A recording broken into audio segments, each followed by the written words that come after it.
Hey guys, my name's Chris, and we're going to be live stream building today, which should be a lot of fun. As you can see, I got some Jedi starfighters out, so some temple stuff is going to happen right now. And I'm basically going to build throughout a bunch of the night and tomorrow because I'll finally have gotten started because I think I know what I'm doing. So anyways, but I think it should be a good time, and we've got some fantastic guests on here, so it should be a good time. I feel like we'll introduce ourselves. I'm Justin from Production Studios.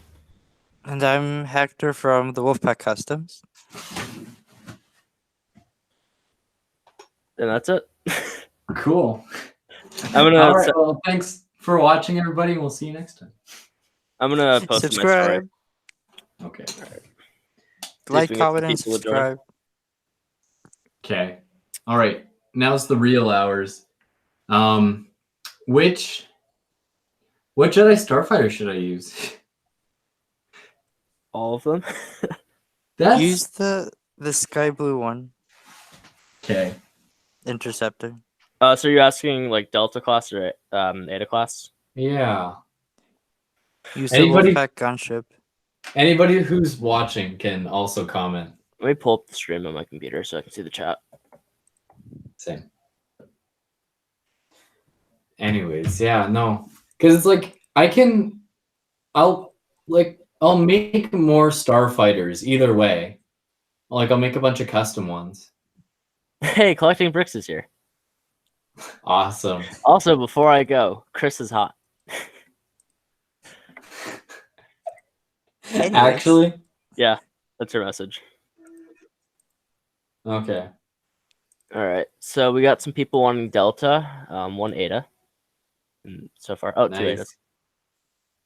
Like it's just interesting because different parts of the temple will have like different vibes going on, where some are gonna be like Clone Warsy, and will kind of work good to have all Clone Wars characters in them.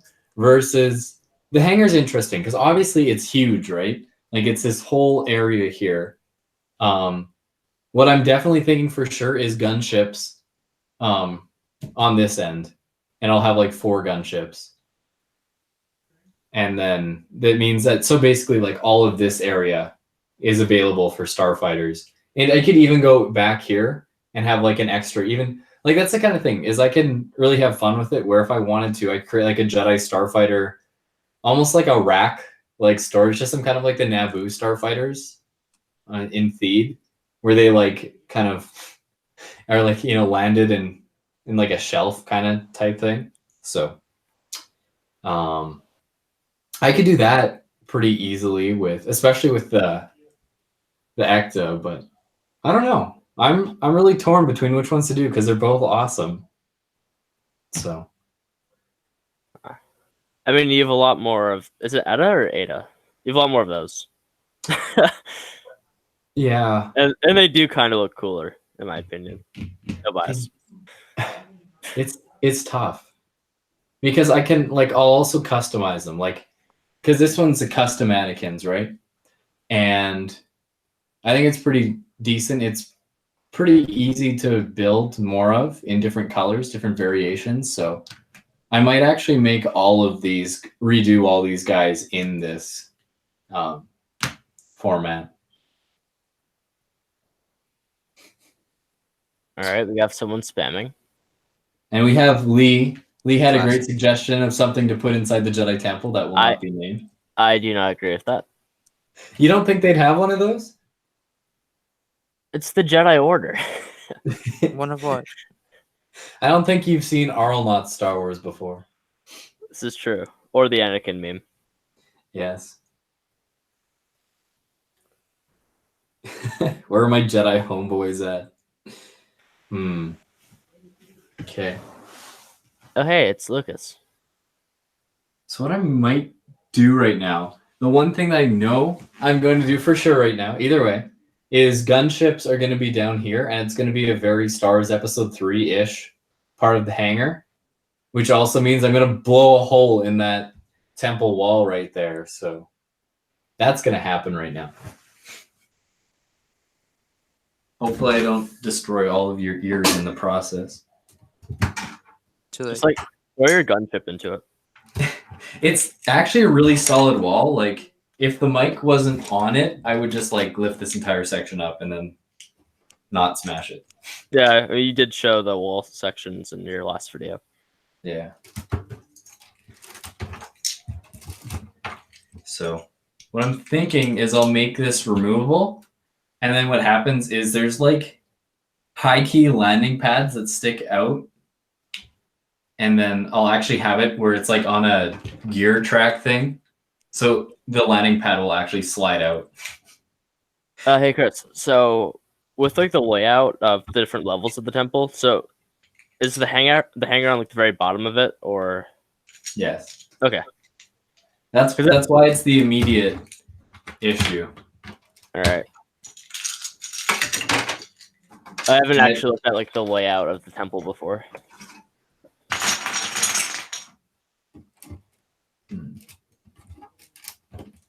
Oh hey, this thing's pretty tall.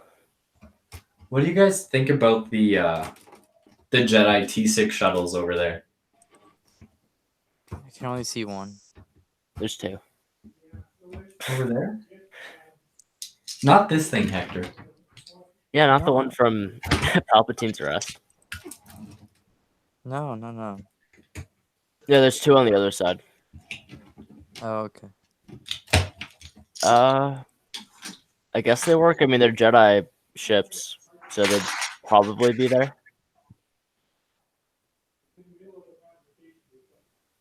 If you have space, then sure. Hey, Chris, you should go ahead and build custom vehicles for the mock. Every single vehicle customized.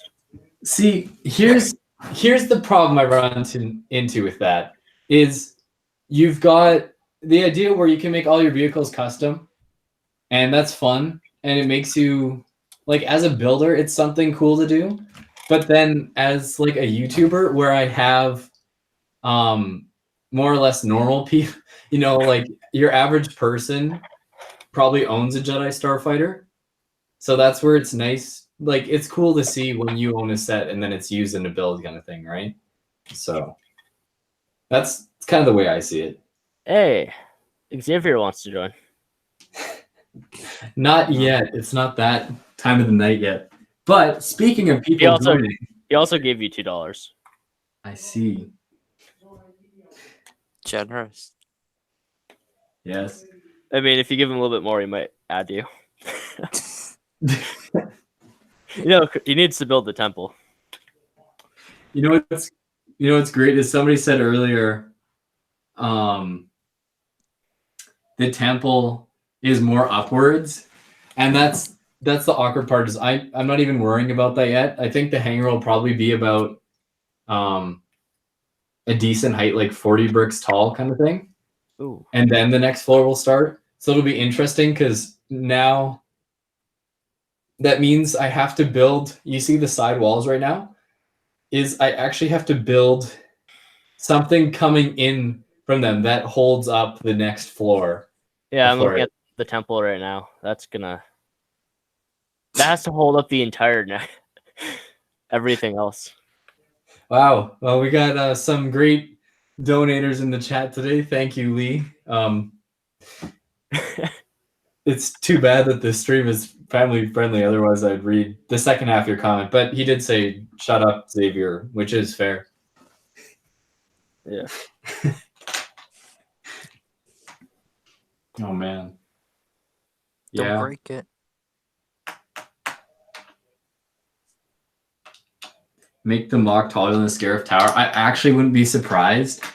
I just don't have that much height in my room to go, so hopefully it's not like ridiculously tall, but taller than my camera can show. This is gonna be a tall mock. I can't wait for. We got a comment here. I can't wait for David to suddenly announce he's building the Jedi Temple. Sad. Someone should message David, be like, you should build the Jedi Temple. Okay, there's been another. Hey. Oh, Xavier donated another $2 saying no you. Thanks, Xavier. That's a great way to, get your message seen.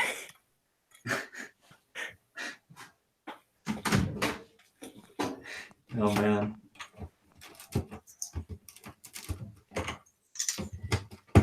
Hey, it's Matt in the chat. I see. The legendary Bricktail Studios. People want you to have Phase 2 Commander Zed. That sounds like a job for some customizers that I know. Yeah. Cough the two people here with the stream. Hey, I'm also a builder, kind of. I'm like a Not fake. according to trusted sources. Yeah, not according. Yeah. Do I name names? Nah. No. Oh, we got another $2 donation. What? Oh, this one's by Lee, Brick Builder Studios, the legend. Responding to Matt. These are the most intellectual donations I've ever had. Lucas had a question somewhere in the chat. Yeah. I don't know where. He asked if you could answer his question.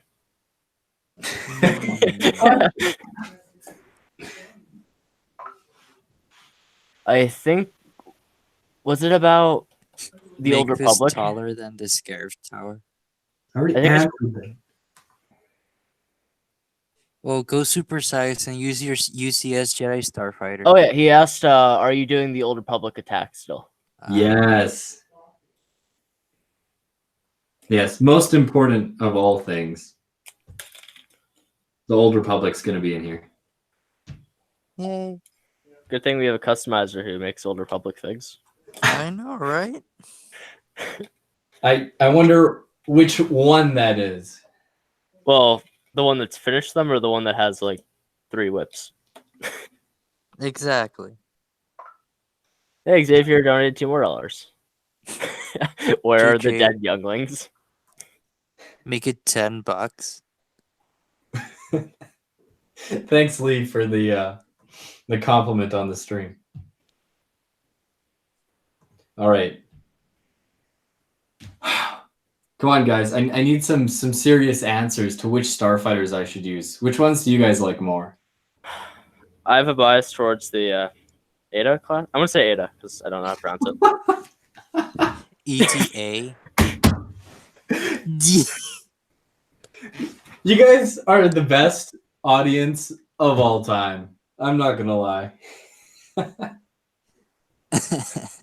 A great donation from one of my favorite YouTubers, the kid that rants, or sorry, just a kid that rants. And Chris, is that the guy that I know? no, Yeah.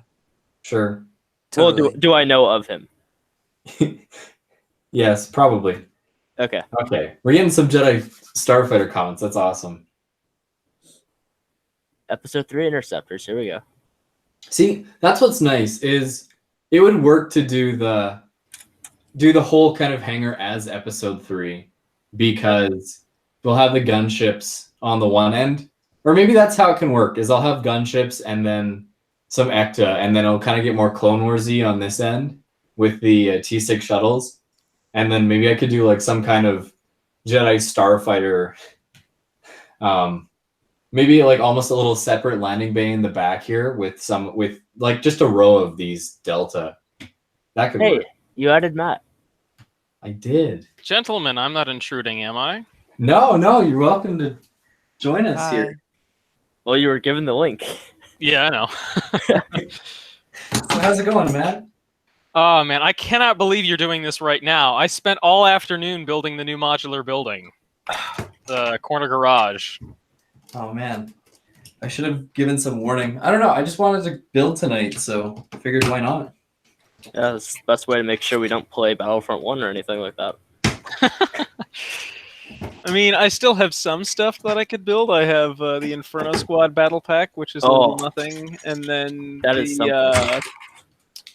Actually, no, I have a pretty good amount of stuff. I got the Shuttle Tidarium that I got for cheap at a garage sale.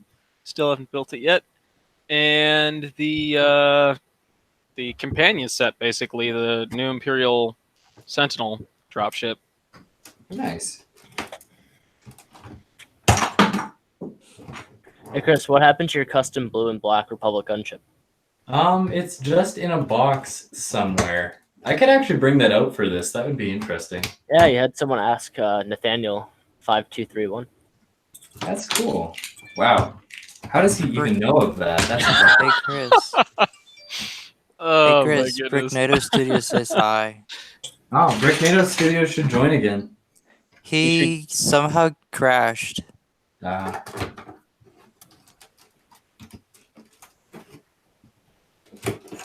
Well, that's unfortunate. He's welcome back, though. He's awesome. Yeah. Oh man, we got the Brick Whiz in the chat. Ooh. I think the Brick Whiz should join the stream. That would be Yeah. top notch. I didn't end up watching the prequel debate, but I want to know about that. Oh man, Hawkeye Lego Man. We got some OG people coming out for this. It makes me really happy as like a fan of yours for a long time. Seeing people comment about like your blue and black gunship and stuff like that. I love it because the story behind that is I actually bought somebody's collection and they were working on it. And they were like, oh, here's a project that I was working on. You can just have that too for free and then use it for, finish what I've started kind of thing. And I did. Except now I'd almost love to upgrade it to be the new, like the, whatever the next version was, the 2013 one. Because it's like the old Republic Attack gunship, the Clone Wars one. At least it's not the original. True. The original one's not half bad. But it just would look a lot nicer in the 2013 or 2012, whatever that was. 2013, yeah. If you kept it design. consistent with the other ones you have. Your collection will make a fine addition to my collection. That's basically you, yeah. I can't get over that whole, like, what was that, 2-month span where every, like, other week you were buying a new collection. I have no idea what you're talking about. Justin has been talking to me for way too long, if you can't tell. So he knows too many secrets about things. Yeah, I know a few things. All right. I'm doing this awkward thing where I'm trying to figure out, like, where's the center going to be? what part of this wall do I actually need to make it so I can, like, cut it out and remove it? And I don't actually know, so I might just chop out more of the wall than is necessary. But Yeah, Joshua wants to know if we're going to see a sequel to the Cardia mock series. that would actually, that's like one of my dreams is to do another Clone Wars mock series because it would be so much fun, and especially to kind of continue the little bit of story that I managed to fit in there with like Zed and his kind of troopers. So it'd be a lot of fun, and I'd love to. And I definitely bought pieces to do a certain planet at some point. So it would be fun. Maybe it's on my list of things to do, but since it takes me so long to build stuff like the Jedi Temple, that list is very slow in getting done. Yeah, I mean, I've heard your ideas, and they sound pretty cool. What else do you do in college classes besides playing mock series? Yes, exactly. All right. See, Pretty this much is what- anything but pay attention. That's the story of my life. Not to sound like a good student, but I actually pay attention. Usually, a good rule of thumb when judging a professor is if you can't get a job doing it, you end up teaching it. So go figure. As somebody who has a bunch of friends who are becoming teachers, I would have to say that used to be a mentality that was kind of true, but now it's actually a lot, maybe just in Canada here, it's pretty hard to become a teacher. So like they're actually pretty good, and you have to be pretty good. So, let me just debunk your myth. It's On not a this bad episode- gig by the sound of it. Come to work for a couple hours a day, teach for a couple, grade papers and go to meetings for a little bit, and you're done. If you don't teach any summer classes, you don't teach any summer classes. Hey, we got another donation. From Lee, And it's to you, Matt. You should check the chat. And another one. And one from Xavier.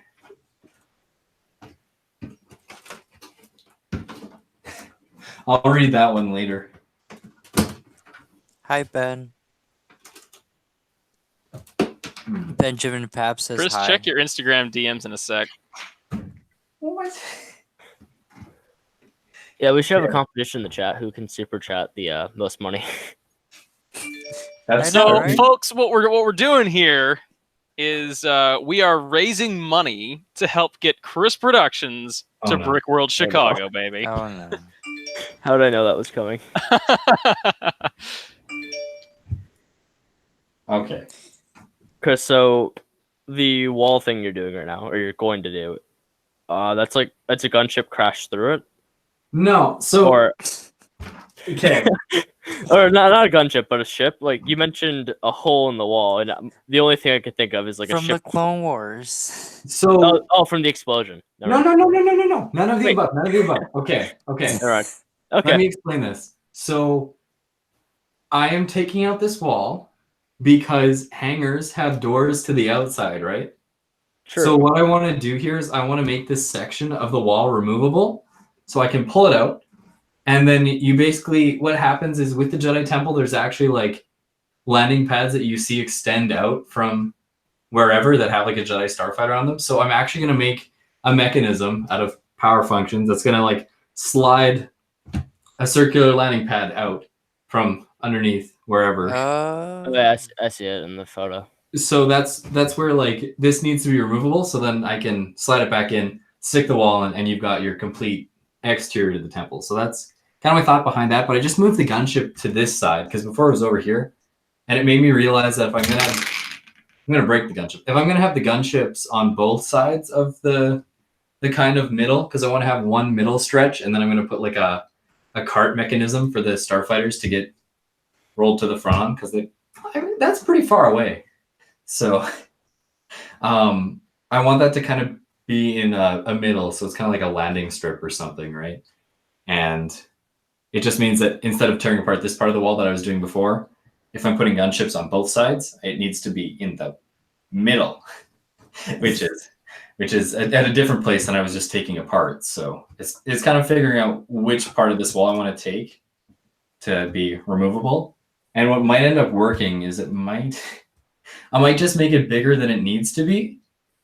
And then I can figure things out, and I'll have like a few more days to figure it out. And then I can build it more or less into the wall and floor design more than the structure. So I'm just going to take this whole part so all of it's not essential for structure, basically. So, are you going to build lights into this thing? Because it's going to be dark underneath all that. Yes. Okay, let me parkour here. So I've been talking to a good friend of mine, Rich Boy Jay, who has introduced me to the miracles of copper tape. So I'm going to be using this and basically doing my own custom LED work. I'm like, copper tape, you doing custom 9-volt train track? Exactly. Oh, that's what this doubles for. If I got leftover, Matt, you know what time it is. We're getting GDPI comments right now. Brickworld and Brick Fair collab. Oh, Let's boy. go. Lee donated $10 saying Ahsoka is so hot. What is Elijah in the chat or something? With a bunch of fire emojis at the end of it too. Man, look at you go, Lee. Number one donator here. It even made the chat box orange. Wow. What a legend. Xavier, you're gonna have to top that. Lee didn't know he was a mod. Integral Bricks is here. Hi, how's it going? He said, I see you're still using those cylinders for filler. And that's the tragedy, is I decided to use them as filler, the dark gray ones. And dark gray ones are probably actually going to be super useful later on in the temple. So right now, I'm kind of understanding that some of them are not going to be seen at all. So as I'm taking apart some of these walls right now, I might actually swap them out with other colors like translight blue or purple or orange or things that I'm not going to use anywhere else in the temple, just to free some of them up.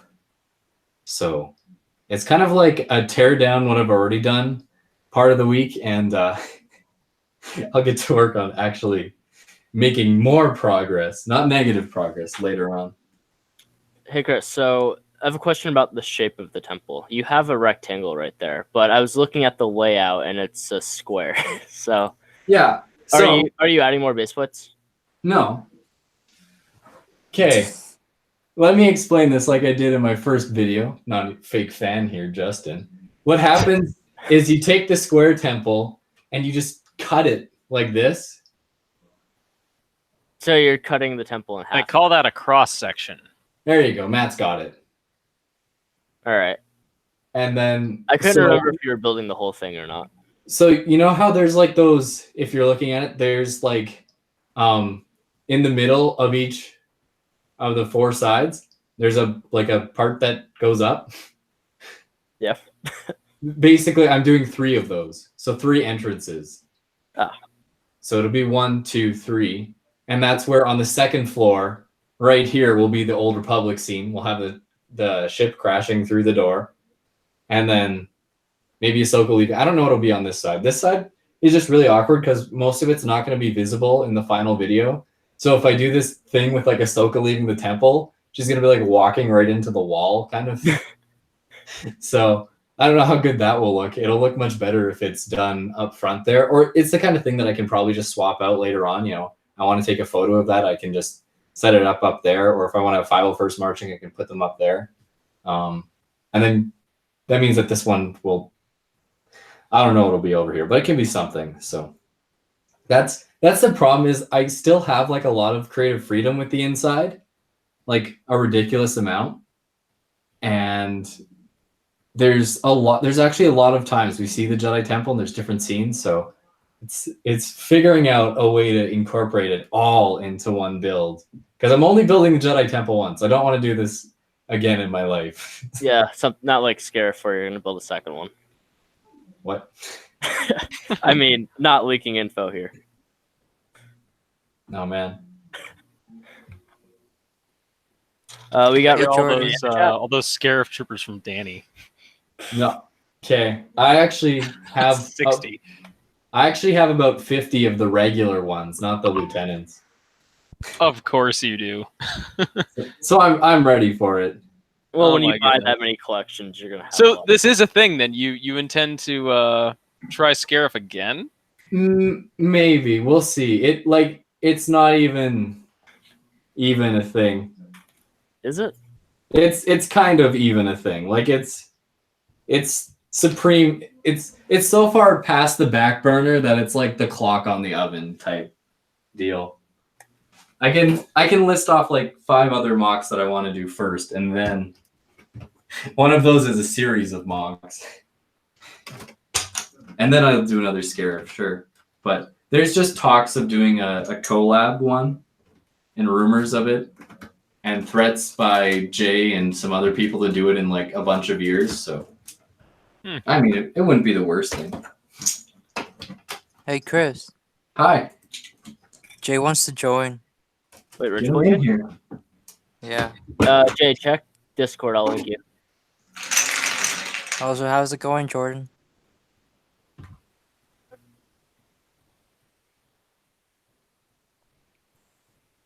All right, Jay, you've been sent the link. I also sent it to him on Snap. Chris, would you mind me giving Rebel Lug sponsor a plug here? Oh no. Good reasoning. Sure. All right, so you guys see some of the Eta class Jedi starfighters there, right? Like Mace Windu's Purple Starfighter. Bricks and Minifigs stores. That's Rebel Lug's official sponsor. They are now selling those at select locations. So if you want to pick one of those up, that's the place to get it. They're selling custom ones? They are, yes. Cool. Fancy. I'll have to check Yeah, those out. that's the thing. You can sell mocks to Bricks and Minifig stores if they have value. If there's something that's really unique like that, they'll take them. What, did you like unload 20 of them to Bricks and Minifigs or something? No, but there's this one guy who I believe has unloaded a couple of these starfighters to the store in Wheaton, Wheaton, Illinois, and that's in the Chicago area. And I met the guy a couple weeks ago, and he was telling me how he was making these for the store, and they were selling them. So, Uh-oh. I need a brick separator, and I don't have one. This is bad. get this man a brick separator. I literally have so many brick separators, but none when I need them. I guess I'll just have to smash this entire part of the temple and start it from scratch because that seems easier. Actually, it's not a bad idea.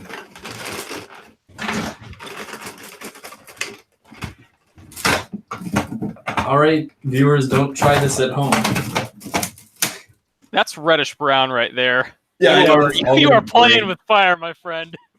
This is the most dangerous thing I've ever done. All of these pieces could just disintegrate. Jeez. Someone could snap. Thanos isn't the one snapping. The pieces are snapping. I think I see. Do we have H2 brick in here? Someone could. No, it's Noah from Integral Bricks. Oh, dang. Whoa.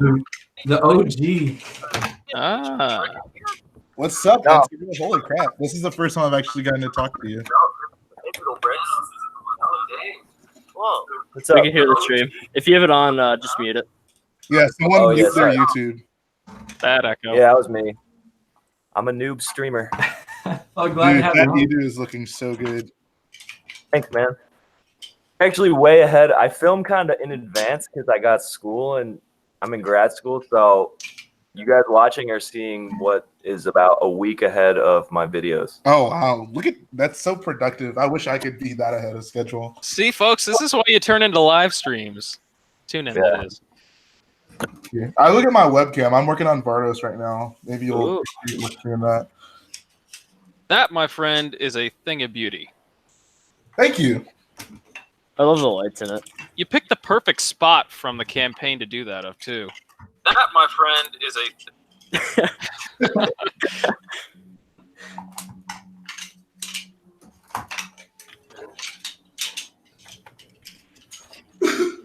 All right. I'm currently doing Operation Free the Quarter Cylinders. As you can see, I need to liberate them from their Jedi Temple prison. So correct me if I'm wrong here, but did you say you did not lug bulk those? These in Yes. dark gray are from Bricklink.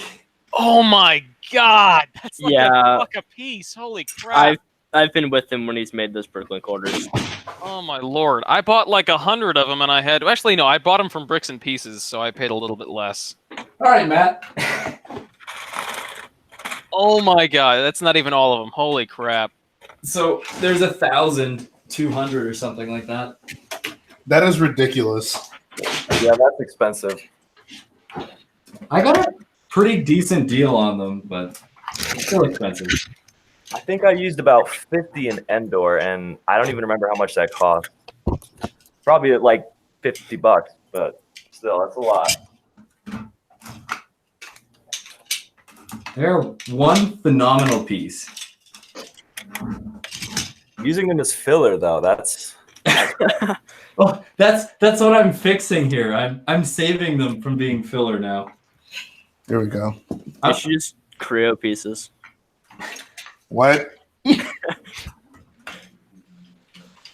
I'm totally not placing Creo bricks as filler right now. Excuse me? I'm gonna have to ask you to leave the stream now. I could swap them out for Oof. my magenta 1x2 slopes. Bro, what's your address? I'm about to have your house swatted. Ask Matt for it. All right, Matt, send it over, bro. Wait, me? No, other Matt. Okay, I'm like, what am I supposed to be doing with this? I mean, I address? think you have. Whoever has this man's address, send it to me.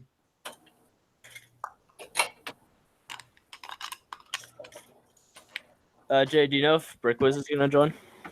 I don't think he is. He was about to play Apex Legends with Garrett, so Ah, classic. I imagine that's what they'll Oh, be doing. okay. Yeah, I've been streaming it with him past couple of days. It's been fun. How is that game? I like it. It's the fast pace of Fortnite without all the nonsense. it's basically like where Blackout was kind of from Black Ops 4 was kind of a swing and a miss. This game, I think, hit the nail on the head. It has the really good gunplay of Titanfall, so I can appreciate that. Is it cross-platform? Not that I am aware of, no. Which was probably a misstep, honestly. I mean, maybe they left that out because they didn't think it was going to be this big. But Dude, that is like the biggest thing for me because most of my friends are on PC, and I don't have. I have my laptop, but I think one of the reasons Fortnite's so big is because it's on mobile, and mobile can play with anything. So who all in the stream right now is going to be at Brick World except for Chris? We're trying to fix that, Jay. I know. We're What you're going to collecting give him a donations for turbo this. tank for it or something? Yes, I was going to sell him that, and He said you were going to give it to him. well, give it to him, sell him, basically same thing. And if he doesn't come to Chicago, I'll bring it to Brick Fair, Virginia, and there'll be a public execution for it, and I'll collect his tears in a cup and auction them off to the highest bidder. Right. Okay, fair enough. Ouch. That'll be our fundraiser for getting Chris to the next Brick World. Yep. Okay. So for the rest of us here with Brick World, my answer depends on something that Matt knows about that I'm not saying. All right. So Okay. is it probable or We won't find out for another month, I think, right, Matt? Yes. Thereabout. That's what the hope is. Okay. okay. Wow. I'm gonna use my favorite quarter cylinders as filler. So this is really an emotional and painful process right now. Coast Guard. Chris, I'm just curious. This Coast Guard one. Chris, I'm just curious. So obviously you use a lot of quarter cylinders for filler. Like, why do you choose those as filler over something like door frame pieces or something like that? It would make for a much lighter build. Yeah, I guess. I don't know. I like the piece and I have a bunch. Fair enough. Okay, so it's more of just you just use what you have. Yeah. Okay. I mean, And you just happen to have 1,200 dark gray quarter cylinders. Yeah, pretty much. They all came from Scarif, right? That was their original intended purpose. No, I got them for my big. What did I get them for? I think I actually bought them because I knew that they were like a general purpose piece that I used all the time. So like I bought them and I had them in my Tabrin mock, I think. And then they just got, and they get used every time. Like they're very heavily used in Scarif. So. Is there a reason No you don't use Duplo? I just don't have any Duplo, so If you I use thought- Duplo as filler, like, God help you when you go to pick that thing up. I'm gonna pick up this entire thing, and I wish I could turn it around right now and show you guys how much Duplo's in it. Where did you get that much Duplo? That's the question. A few years ago, I just went on a spree, and I think I just bought. Somebody must have had like 10 kids because I bought it all from one guy, and it was like a 50-pound box. Jeez. Chris, isn't there this dude in Canada who, like, his thing with Lego is just nothing but building, like, life-size stuff with Duplo? Yeah, I think that they were at Brick Fair, Virginia. I think maybe that was. They were at both. from Toro, like with the green Duplo stuff. Yeah. Yeah. They're cool. I know a guy that is in the province next to me here, and he actually lug bulked light gray Duplo 2x4 bricks. And he uses them as like filler because I mean they look good. Like it's light gray and it's giant. So Didn't even know they made them in that color. like it's not cheap. I've never seen that color. So I don't know. I was like, well, I guess that's cool. Yeah, I have a boatload of the girder pieces, the 2x2 girders. Oh yeah. Yeah, that's what I generally use for filler. Ooh. I use a good old 2x4 brick, Classic. just like my grandfather used to.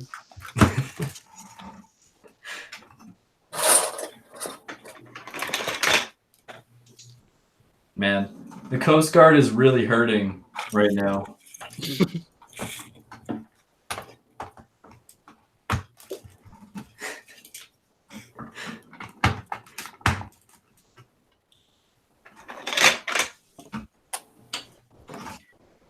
right. Let's see what the chat has to say here. Oh yeah, I stopped looking at that. Oh, Hey, Adam's here.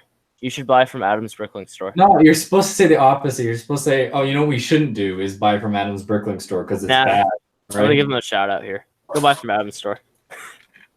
No, you. Maybe I will.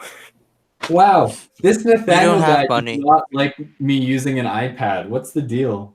iPads are garbage. Justin, you don't even have money to ship an item. I'm shipping it tomorrow. I think. Sure you are. Maybe Saturday. I don't know if I'll get to the post office in time tomorrow. Man, for Forever Lego Studios just asked the question. What did he ask? He asked, "What's with all the ships?" Oh, It's actually the inside of a vendor. No, it's a Jedi party. They're all just here to hang out and have a good time. it's a parking lot. Yeah. Parking garage. It's a movie theater. I don't know. It's a fly-in movie theater. That's awesome. Oh, I just saw it now. We got a bid of $2,000 for the tiers. All right, folks. There we I'm go. gonna send him to Brick World a couple of years in a row. We Wait, got creative ways to make Chris cry. You guys want Chris to go to Brick World? Donate in the chat.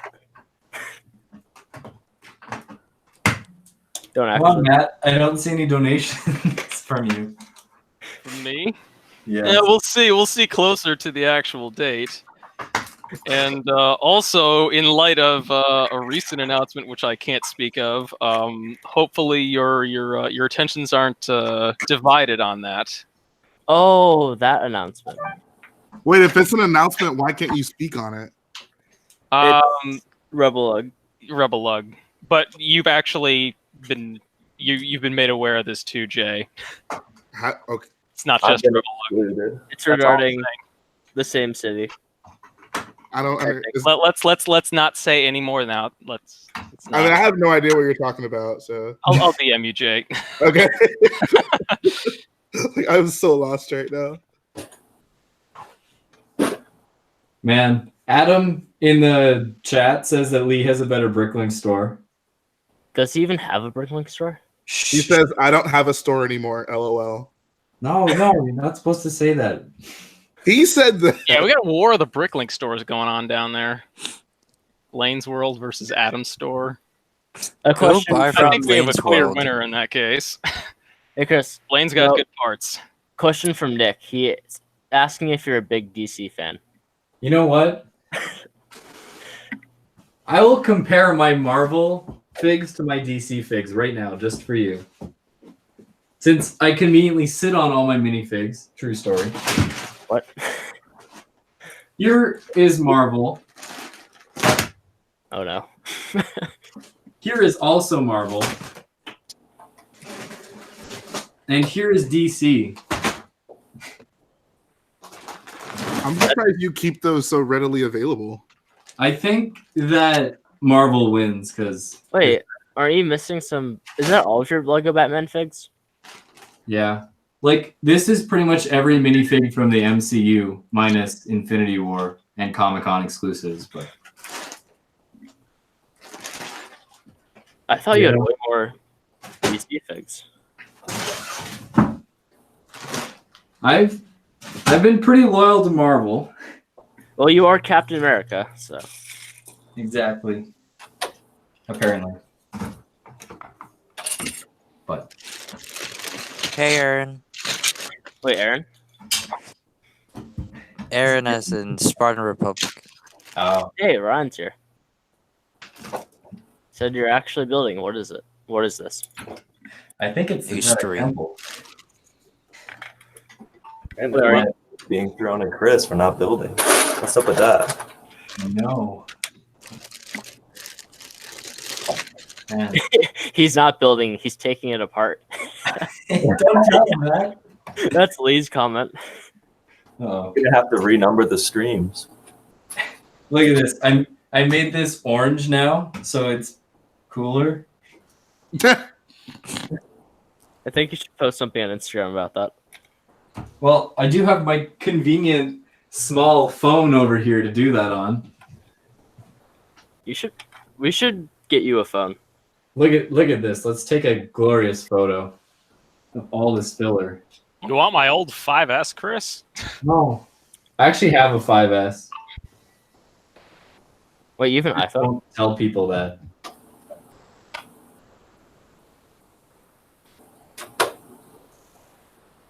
I don't know how you use that thing. That thing is way too big.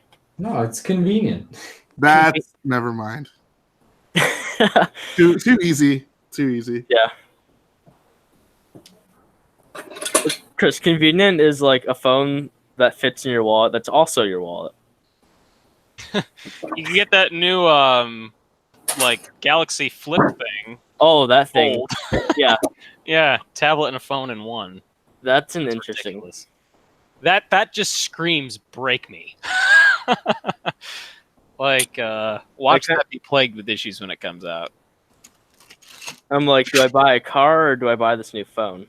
Dude had to tap like 3 times on the screen to open Google Chrome or Google Maps or whatever.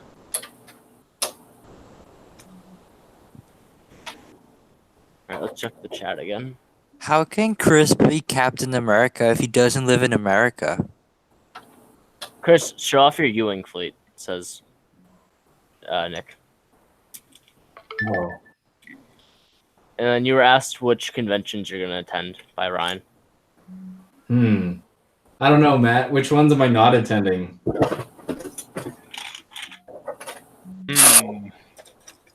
Well, he's going to Brick Fair, New Jersey. What? New Jersey. Now. There, you're going to stop by and say hi to me and Matt. There. I posted just for you guys. Is it a story post or is it an actual? Oh, it's a real post. I'm not all talk about orange quarter cylinders. All We right. don't mess around. I didn't get notified about this.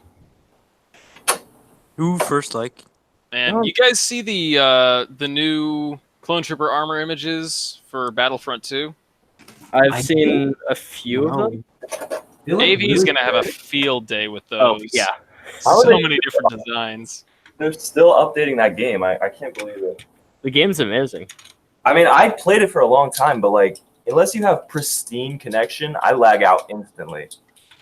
Like, it's a big game, I understand, but Wait, which console do you play on? Xbox? PlayStation. Oh, PlayStation, okay. I know Xbox had problems with servers. They actually, I believe, closed them to fix that. It's sometime. hard to find a match if you're on PC. Yeah. Still, like, really fun to play, though.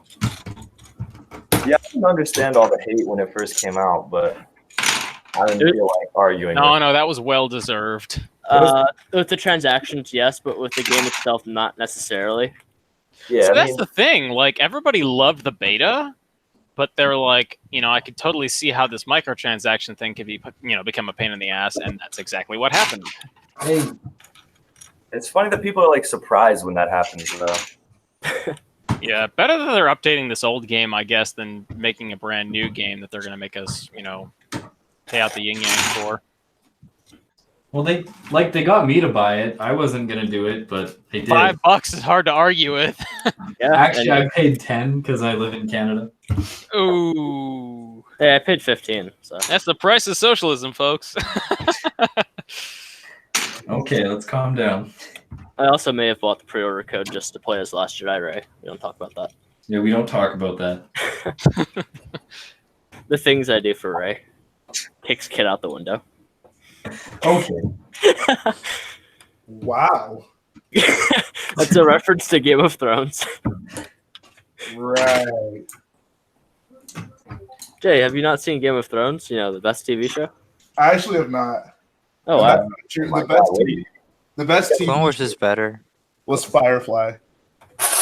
Game of Thrones is the best TV show. Firefly was awesome. Clone Wars.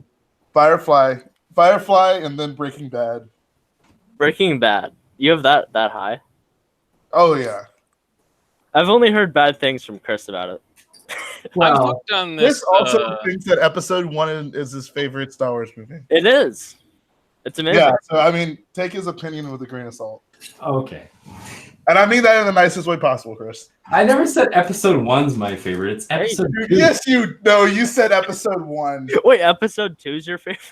I don't have a favorite. I'm not good at picking favorites. I've heard people say they like, the Phantom Menace because of all of the the plotting that is basically going on with Palpatine. And honestly, that's one of the high points of the movie for me, is seeing how that whole thing starts to develop. Let's But let's he, not forget. I kind of block out, the other stuff. Jar Jar, young Anakin. That young can stay Anakin. where it lay. Young Anakin is the highlight of the film. Okay. Him flirting with Padme. I think we are all forgetting that Infinity War they basically looked at episode 1 and they were like, we're going to take your amazing battle scene and we're going to put this in Infinity War. The 10 years of building of that Marvel MCU led to the Battle of Naboo, but in Africa. So okay, I never thought about it that way. The Wakanda battle is far more interesting than the Battle of Naboo. Come on. But Wakanda didn't have Jar Jar. Who won that battle of Naboo?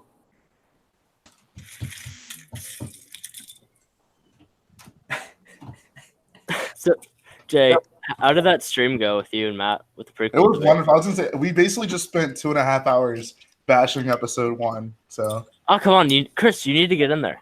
no. we tried to, but he was too afraid to come. The lightsaber battle was cool at the end. That was one of the best ones. I'll say about it. That seemed to be the general consensus. I think Matt really liked that too. I think Garrett and I were in agreement that it was pretty bad, but I liked it a lot, that lightsaber battle. I think the best lightsaber fight still is Rey versus Kylo. it is. Fight me in the comment section. 'Cause I'm sure it's Honestly, gonna happen. I feel like I go between that and the Praetorian Guard fight. Man of taste. And then I'll put the fight at the end of Jedi up there as well. Man, you guys are missing some seriously intense battles like Grievous versus Obi-Wan. Not intense at all. Wow. You're really? Like, look at Obi-Wan's reaction to when Grievous is swinging 4 lightsabers in his face. It's like it didn't even matter. And he cuts his arms off anyways. Like, I remember as a kid being in the theater, like, oh man, I want to get to see Grievous fight with 4 lightsabers. Immediately, one gets cut off. Immediately, another gets cut off. And it's like, oh, okay, well, there goes that. Well, that's when force training was relevant, Grievous was one of my biggest disappointments with Clone Wars, because I wanted to see him be the badass that took on like half a dozen Jedi by himself in the OG Clone Wars from 2000. Yeah, like, he was amazing in that. I think the biggest problem is they made him start talking. When he was a silent killer, he was amazing. I think the biggest strength of his character in the Clone Wars was getting captured by Gungans. Yeah. Oh, okay. That was where it lost me. I'm like, I can't take this Grievous seriously. Like, No, Grievous is such a doof. see, they had to make it where, because again, at the end of the day, it was kind of a kid's show, so they had to make it where he loses at the end of every episode. Yeah. So he doesn't have force training, and like people expect him to be as good as a Jedi, but that's not allowed. Okay, but if you're gonna make this character who like prides himself on killing Jedi, why did we never see him like at the peak of that? Like we see him kill Nadar Vad, but that's basically it. Like, well, the movies don't focus on like the weak Jedi. There's only like a couple Jedi in the movies, and they're all like the best of the best. Episode 2. I mean, there's a sequence called Order 66 in which we focus pretty heavily on Jedi getting wiped out like bugs. And there's also was the my Geonosis arena there. Yeah, and the entire Geonosian arena battle. Well, that was with a bunch of whack Jedi who all got killed right away. I mean, are there really any cool Jedi? I think from what I've seen, the only competent Jedi is like Obi-Wan and Yoda. Everyone else sucks. Wow, you're insulting Mace Windu? Okay. He walked. He ran up on Palpatine with 3 other guys and still couldn't get the job done. Whack. To be fair, he didn't count on Anakin being Anakin. Yo, he was. If he didn't he didn't trust him initially to go with them. He should have said something was up when he showed up, anyways. He gave him the hand motion. He was like, "Hold on, man." You know. Oh yeah, he should have gave him that hand motion, as in forced him outside to that one. Should have been like, "This is for masters only, bro." Yeah. Oof. Okay. Well, after Jay's harsh words, I'm just gonna drop a disclaimer out there that guests on the stream are not affiliated with Krisproductions and and that the prequels are amazing. So you guys can just ignore Jay if you want. I know you're everyone in the comments is all prequels fans, right? Yeah, that's what I thought. I mean, I said that Grievous was really cool at first. That has to cut for something. Yeah, and then you trashed him. And then you called every Jedi bad except for Obi-Wan and Yoda. They are but they are. Come on. Okay, I'm sorry. I'll contain myself. Yeah, you can't have. I'm at someone your own else's opinions. house. 2, 4, 6.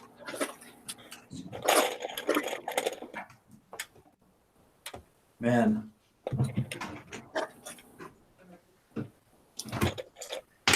I can't wait to do this week's episode of the Jedi Temple and have negative progress. It's gonna be really good. Well, yeah, you could show the whole thing because you haven't really shown all the walls at once. That's a good point. So you got that for you, and you have all the ships in there. So it's something. You guys want to hear something great? Yes. Episode 1. I have a graduate school midterm tomorrow morning, and I am building right now. Well, are you prepared, young one? It's open books, so I mean, I'm bringing a book. Oh, okay. I mean, Usually when it's open book, Yeah. that means it doesn't really matter whether or not you have it. I was gonna say, yeah. From my experience, I've learned that usually means it's gonna be extra rough. Yeah. But you can always count on the really bad kids to boost up the curve. I mean, but how many really bad kids are there in grad school? Oh, you'd be surprised. All right. I'll take your word for it. Grad Yeah. school is sometimes the place you go when you graduate with your bachelor's and you don't quite know where to go from there. Yeah, sometimes. Or if your company that you work for pays for it. Yeah. Man, I find this really funny because if you look back at like our old live streams, we'd be talking about like, high school finals, right? Wow. And now we're talking about like, oh, when you have your bachelor's degree and you want to get more school, right? But I'm sure all the viewers totally understand that. Well, they're growing School with is us. better than work. Trust me on that. School is always better than work. Wait, Well, what? if you work for like a Lucasfilm and you're doing what you love, Well, I'm Depends on what you do. Yeah, I don't know. like if you're being an accountant, then that's pretty hot. Then you should. I don't know. Working from home sounds like a good gig. Guys, I have run out of Duplo. And we need about another foot of mountain too, so Oh, Jeez. I'm gonna have to get creative. All right, Major, take us to DEFCON 5. We are out of Duplo. Look at this piece that I have too. I got this from the Harry Potter Shrieking Shack, and I've used it as Duplo ever since. And it's like a one of a kind, like I don't even know what the hell this is. isn't it to like It's just swap. sparkle? Yeah. You see this like? It's really. Oh, that's right. Yeah. How I old is think- that set? It's at least 15 years, probably, or maybe 10. But it's probably a really rare piece. But I've just like stuck it behind a mock. Where else do you put it? I don't know. Maybe I should sell it, but I mean, nobody wants that piece. Come on, Chris, you want it? I bet That's somebody debatable. wants There it. are some AFOLs out there that really like the Harry Potter stuff, and Yeah, Collecting they would brick? consider that a sacrilege to just use it as filler. I know. It's like I know that I'm doing wrong by using it as filler, but I don't. But it feels so right. Yeah, it's like, I mean, look at all the space it takes up. It's just like a giant cube. Dude, your mocks look so heavy. Like, you really packed that filler in. I know. I try to do that less and less now because I'm starting to keep some stuff assembled when I'm done. Right. But yeah, it's So I've had so many pieces break on me lately, and I have no idea why. So when I see people pushing their mocks off a table, at the end of a convention, just to destroy them, make it easier to take them home. I would never do that. Brick Fiesta? What? But yeah, I feel like I watched that and I'm like, okay, there's got to be at least a couple of broken bricks in there. oh, there was a bunch of the only bricks that broke were brown ones, but there was a bunch. yeah, the brown bricks. I don't know what. The thing that really sucked was like some of my base plates got punctured. Ooh.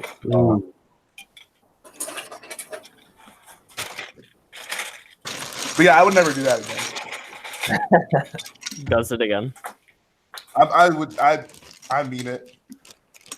I put that on the sacred Jedi text. Never do that again. I think you should send this whole mock to Lego when you're done with it, and then have them keep it forever. That would be a really big waste of my money. I couldn't imagine. Oh my god, like Losing all of your Lego. yeah, dude. You know how many this is like all my light gray and dark gray bricks too. Oh my god. Yeah, but it's such a cool model. You don't want to lose it. I'm gonna have to. This is the one I've kind of been detached from the get-go because I knew like I'm not gonna be able to take this anywhere. So I'm literally gonna finish building. I'll record a few videos and then I'll start taking it apart for my next mock. It's like I don't think I brought any mocks to a convention. That's the life. I mean, I'd like to, but they're pretty far away. I don't know how you guys all like do that. Well, The the one, only one that I'll take like a mock this size to is like Brick Fiesta, which is my local one. So it's always at most like a 4-hour drive. Other than that, I guess my ATM6 was a pain because I took that to Brick World Chicago and Lego Land last year. But it's just, a lot of rebuilding really for that. Yeah. Every time I've taken a mock, just it always gets destroyed in transit, no matter how you do it. And it's like, well, You gotta learn to you expect it. So Interestingly, those quarter cylinders. So, for those that don't know, I'm in my local lug, which is a Lego Train Club, and one of the things I've built is a grain elevator, and I use those quarter cylinders for that. But the thing arrives in pieces every time. So when you what exactly stack is a them, train elevator? I don't understand. yes. No, you're in Texas. You gotta have those out there somewhere. I mean, we have trains. I've never seen a train elevator though. No, a grain elevator, I should say. Oh, okay, Yeah, grain okay. elevator. Okay. At least a train There's elevator. such a I'm thing like, as a train elevator. like, you're living in freaking 2050 while I'm in. Yeah, we got maglev trains. Yeah, like holy. Okay. Yeah, so they use the quarter cylinders for the silos, and it arrives in pieces every time. And it makes me think that just in general, those pieces aren't as stable as they look when you start stacking them really high like that. mm-hmm. Don't tell Chris that. Yeah, no, they do. Like they are not actually like they're great if they're built in and they're a support thing. But the second they start getting tall, like if you stack 5 of them, they're stupid weak. And it was funny when I ordered my like giant order of dark gray ones. I did the math and it was like, how high could I make this go? Right? If I stack them all into one tube and it was like 5 stories of quarter cylinders or something. Holy crap!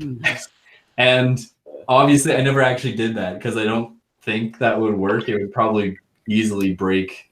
Oh yeah. So, but it would be a fun thing to try sometime. I always use like these. Where is my camera? These pieces right here, and then I link the inside up with like other things. That's Right. what I was thinking about doing. That's That can I've work. always done that because they're so flimsy. Yeah, they are. Like that's a good one. And then if you can get those as bricks or as like half the circle. Yeah. Those are expensive too. Like that whole like curved corner piece. It's I expensive. thought the cheapest piece like that for filler is probably those 1 by 6x5 panels. The white yeah. ones were on the wall for a while. What color? These things. The white ones were, yeah, like that. Yeah, Yeah. actually, they were there at Brick World last year, Chicago. Yeah. I bought a case of them whenever we could actually do that. That was a good investment. Nice. Hey, Matt. What's up? Matt, I've got some of those that you'll like. Here, I'll grab them. They're underneath the table here. Chris cannot resist but to flex. Sorry, this is going to be a bad one for my city builder friend, Matt. Yeah, I haven't posted any of my train and city stuff on social media yet, but I'll get to that.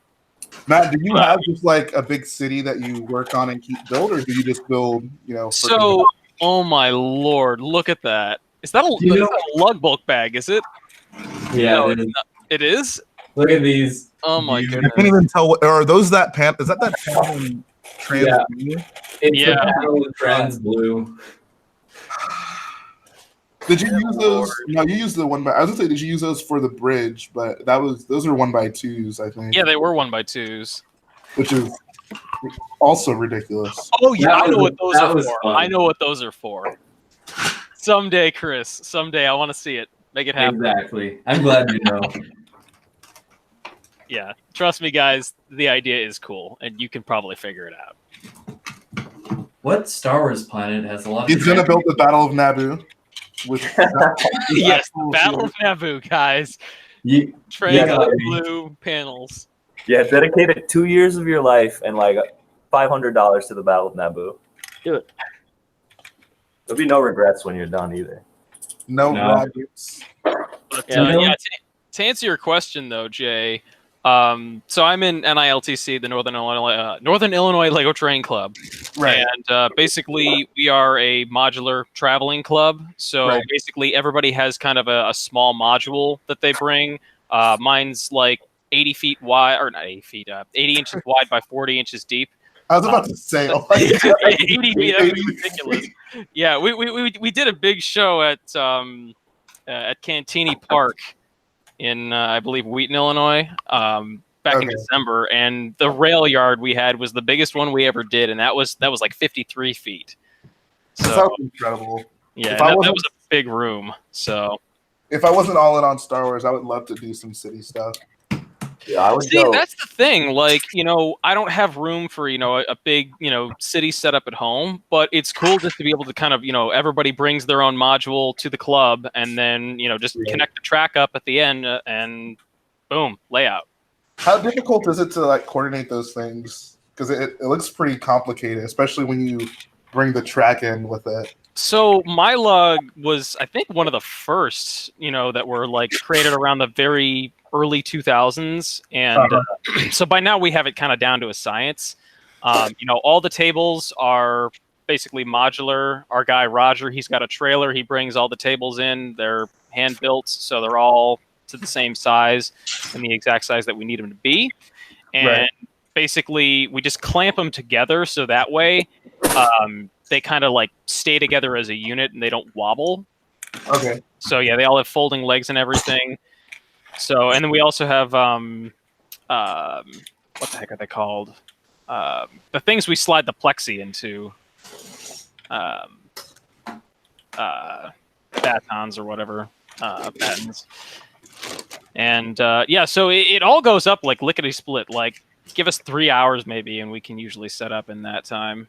That is dope.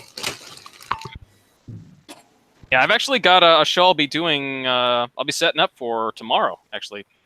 Oh, nice. Yeah, Bloomingdale, Illinois, the Bloomingdale Public Library. If anyone's interested in the area. Yeah, sure, I'll come. Hey Chris, someone says you should add Jedi Bob to your mock. I will definitely add Jedi Bob. How can I leave out the most important Jedi of them all? Like, come on. What about Shaggy? I will say this though about my group though. So, down by you, Jay, you've got Texas Brick Railroad or something like that, right? Yep. TBRR. Yep. And so they are very much a model railroad focused club. For NILTC, you can pretty much build whatever the heck you want, so long as it has a pair of train track like on the front of the display. Oh, Like okay. I know Adam Myers. He builds ships usually that he brings, and he'll just throw a black tablecloth over his section of table, and he's got the track up on stilts so it reaches the ballast height, and he just puts his ships on there for display. Looks good. Oh, nice. Yep. So yeah, that's kind of the cool thing. We kind of take all types, but yeah, it's definitely fun. I get to do like 8 shows a year. I think is the average for the club. Wow. And it's nice because it really, especially in the wintertime, it bridges the gap between, summer, which is convention season. Right. So get the Lego fix. Hey, Chris. Xavier wants to know where the link is, and he donated $2 to say that. Yeah, I had to turn off my phone.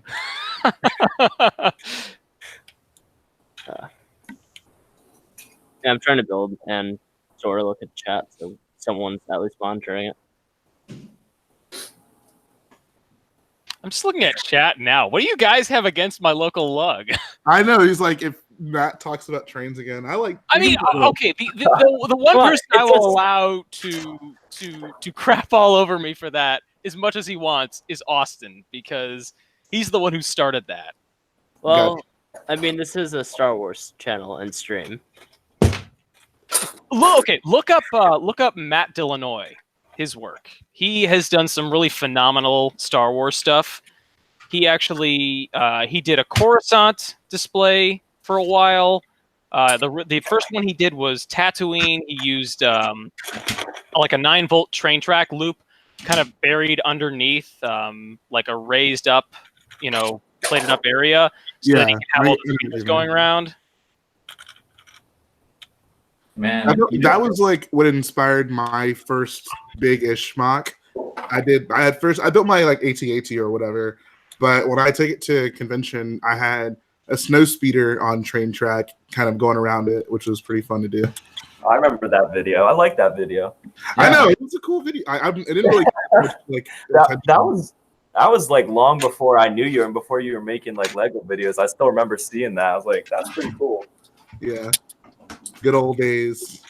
oh man, Jay, you really enlightened me to your pre like that era on your YouTube channel at Brick Fair there when we were in the hotel room. Oh yeah, that was a good. That was You got some top notch stop motions and all sorts of things on your channel. Yo, so if you guys want to see what prequel fan Jay was like, go to my channel. I have quite a few like old school brick films where I did. One of them was like if Darth Maul came back. The other one was basically like all That the. would never happen. He got. I know, right? I was like, that was so ridiculous of me to come up with that idea. And then which is so funny now because like I am very much so against the many comebacks of Darth Maul, but needless to say, there's some good gems in there. Dude, I can't imagine Darth Maul coming back. That would be ridiculous. You'd have to be stupid to do that. Dude, he was so clearly killed in that first movie. Yeah. How far do you think that fall was? Here's my question. Do you think that if they did something like that in this trilogy, people would accept it? Like if Rian Johnson brought back Han Solo in episode 8, you think people would accept that? I was excited. The way that people accept Darth Maul? I mean, the planet exploded, so I'd have a hard time grasping that. But it's Han Solo. He can do anything. I still have a real issue with Leia and the space thing. Because she's force sensitive. Well, I don't know. I mean, I guess after that happened, I Googled it, and like some astronauts have reportedly like survived very small amounts of time outside of like the spacesuit, I guess, or something. But I don't know. I mean, I feel like if Grievous can like jump out of a window and then like catch onto an escape pod, I mean, he has human organs. Like, well, when I was like first like trying to figure out how that might be possible, because I'm like such a nerd, the only thing that I could have possibly like figured is if there was some sort of like invisible force field that activated as soon as a window was breached, that might have like helped her out a little tiny bit. I don't know, like preserve some of the atmosphere of the ship. I mean, I think the biggest takeaway from it is the Force is magical, and the Force can make you do things that would otherwise be impossible. And the Force is female. Okay. All right. That's enough of you. Yeah, Luke could never do that. He probably could. He probably did. It's probably like in a comic or something. Yeah. I wouldn't be surprised when Star Wars introduces a new Force ability. They like to drop it in all their different places after that. Or a new lightsaber hilt. I sure wish the prequels introduced new Force abilities. That would have been cool. What? Oh, no. That was my biggest issue with The Last Jedi. That was like my sole biggest issue. Everything else was sort of reasonable, I guess. Rose Tico? I'm not a big fan, but like it's a character. Like I don't know. Okay, there you go. That's me. Uh-oh. In all seriousness, though, with the kind of retroactive inclusion of like new, force powers and just other elements to the universe, like that's one of my reasons that I really love Dave Filoni and what he does, because he's a big fan of those things. And like again, even with the considerably smaller budget that Disney gave to Rebels as compared to Clone Wars, he still did a lot with that. Again, like he went straight for Thrawn. He did the interdictor. Again, he did the Kylo Ren style blade or hilt rather. My opinion on Rebels is that the episodes were either like very good or just awful. Like whereas with the Clone Wars, they're pretty consistently good. I wouldn't say like amazing, R2 but and C-3PO and a Y1. I don't know, dude. Clone Wars had some awful episodes. I know. Anything with R2 and C-3PO. I'm just saying, like Rebels had like one or two just like amazing episodes, and Clone Wars, like I can't think of any episode that was just like stupendous. I can think of a few. I think the Ahsoka arc was pretty great. I think my favorite part of Rebels was not so much the Darth Maul and Obi-Wan confrontation, but Obi-Wan looking out over Luke at the very end. That was beautiful in my opinion. Mm-hmm. I generally don't like Dave Filoni though. What? Is that even legal?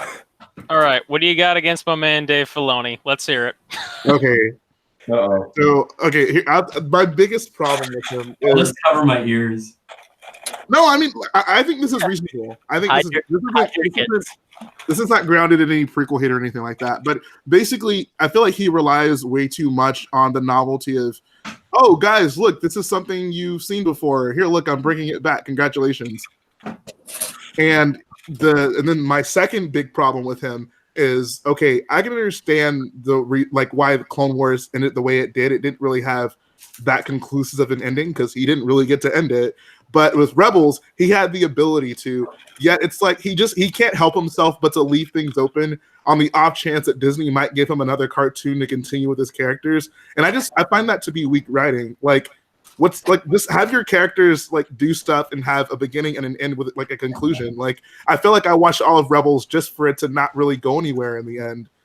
Like, everything was just kind of left up in the air, and I don't know. I didn't like that. Like, I would say that's very much a matter of personal taste, because for me, I'm the complete opposite.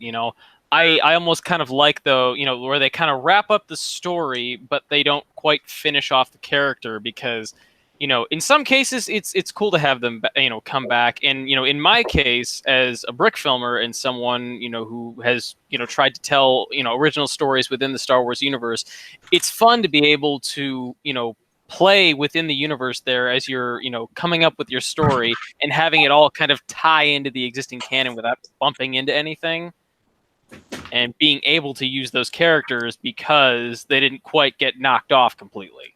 Well, they don't. Everyone doesn't need to die, but just like I feel like their character arc should conclude. Like Ezra's arc never concluded. He never there was no resolution to like his biggest problems or his biggest obstacles in the series. And I don't know, I just feel like it happens all the time. Like he brought back Ahsoka twice, and once again he couldn't, like, that would have been a perfect conclusion for her. Like, she finally confronts Vader, she sees like, that's Anakin behind that mask, like boom, he could have just ended it right there, have this character have a beginning and an end. But no, he still just feels the need to leave it open for some reason. It just, for me, it just seems like it goes with the entire prequel notion of like nothing's really over till it's over. Like, oh, like let's just bring back Darth Maul because like if we don't do a good enough job with him in the beginning. I feel like if it's a good enough character, you can tell their story and have it go somewhere without feeling the need to leave it open just in case you need to fix things retroactively.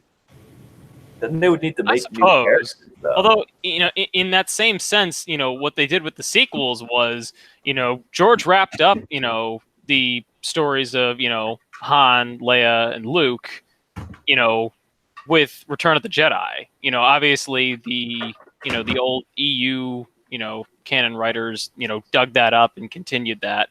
But, essentially they did the same thing, whereas the way he ended it in Return of the Jedi, you didn't need to see anything else to feel like that story had concluded itself. Exactly. That's what I'm saying. Like nobody needed to die to do that. It's just like all of the character arcs were completed, like. But then doesn't it feel a little awkward that they dig it back up though? No, because I mean, we as people know things are always going to happen to these characters, right? Like things can arise, but if it happens to be the case that you don't bring it up, then yeah, it's fine. If you do it the other way, then you have to do something with it later.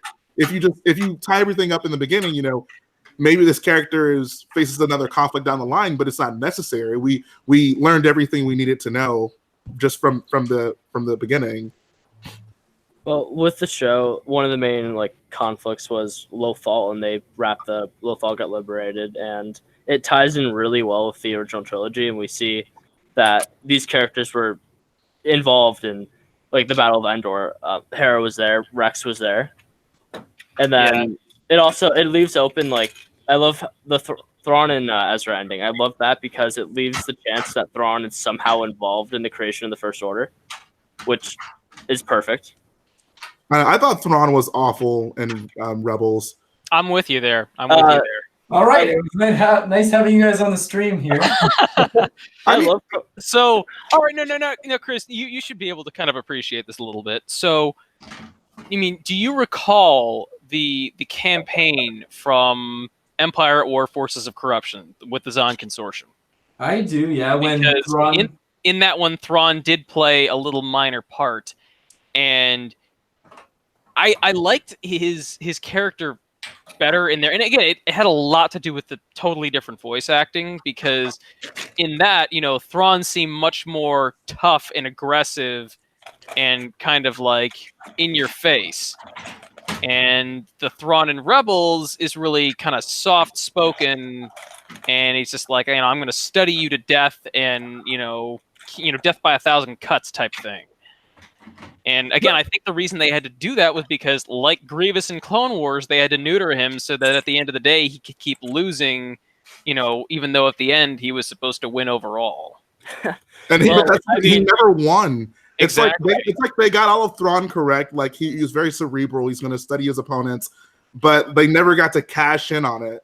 And at the end, it just leaves him looking like a doof. Like how many opportunities did Thrawn have really to save the day to get rid of the rebels, and he just didn't. And then the end comes, and it's like, oh, well, that guy was totally incompetent. Like what was his plan all along? Like, I don't know.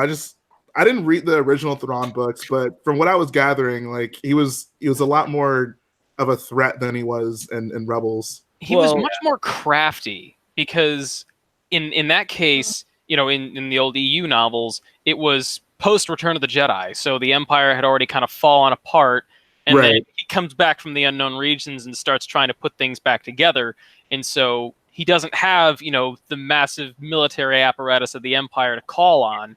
So he has to get crafty with it. He uses some mining device ships to steal a whole bunch of ships from the New Republic.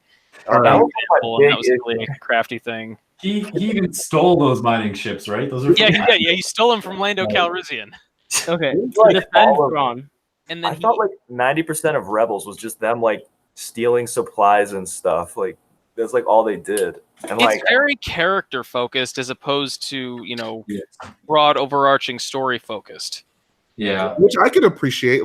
I thought that it kind of matched up with really the tone of the original trilogy versus the prequels, and Clone Wars is, I'd say, very more so in the tone of the the prequels, but it's I think it's more character focused than the prequels were.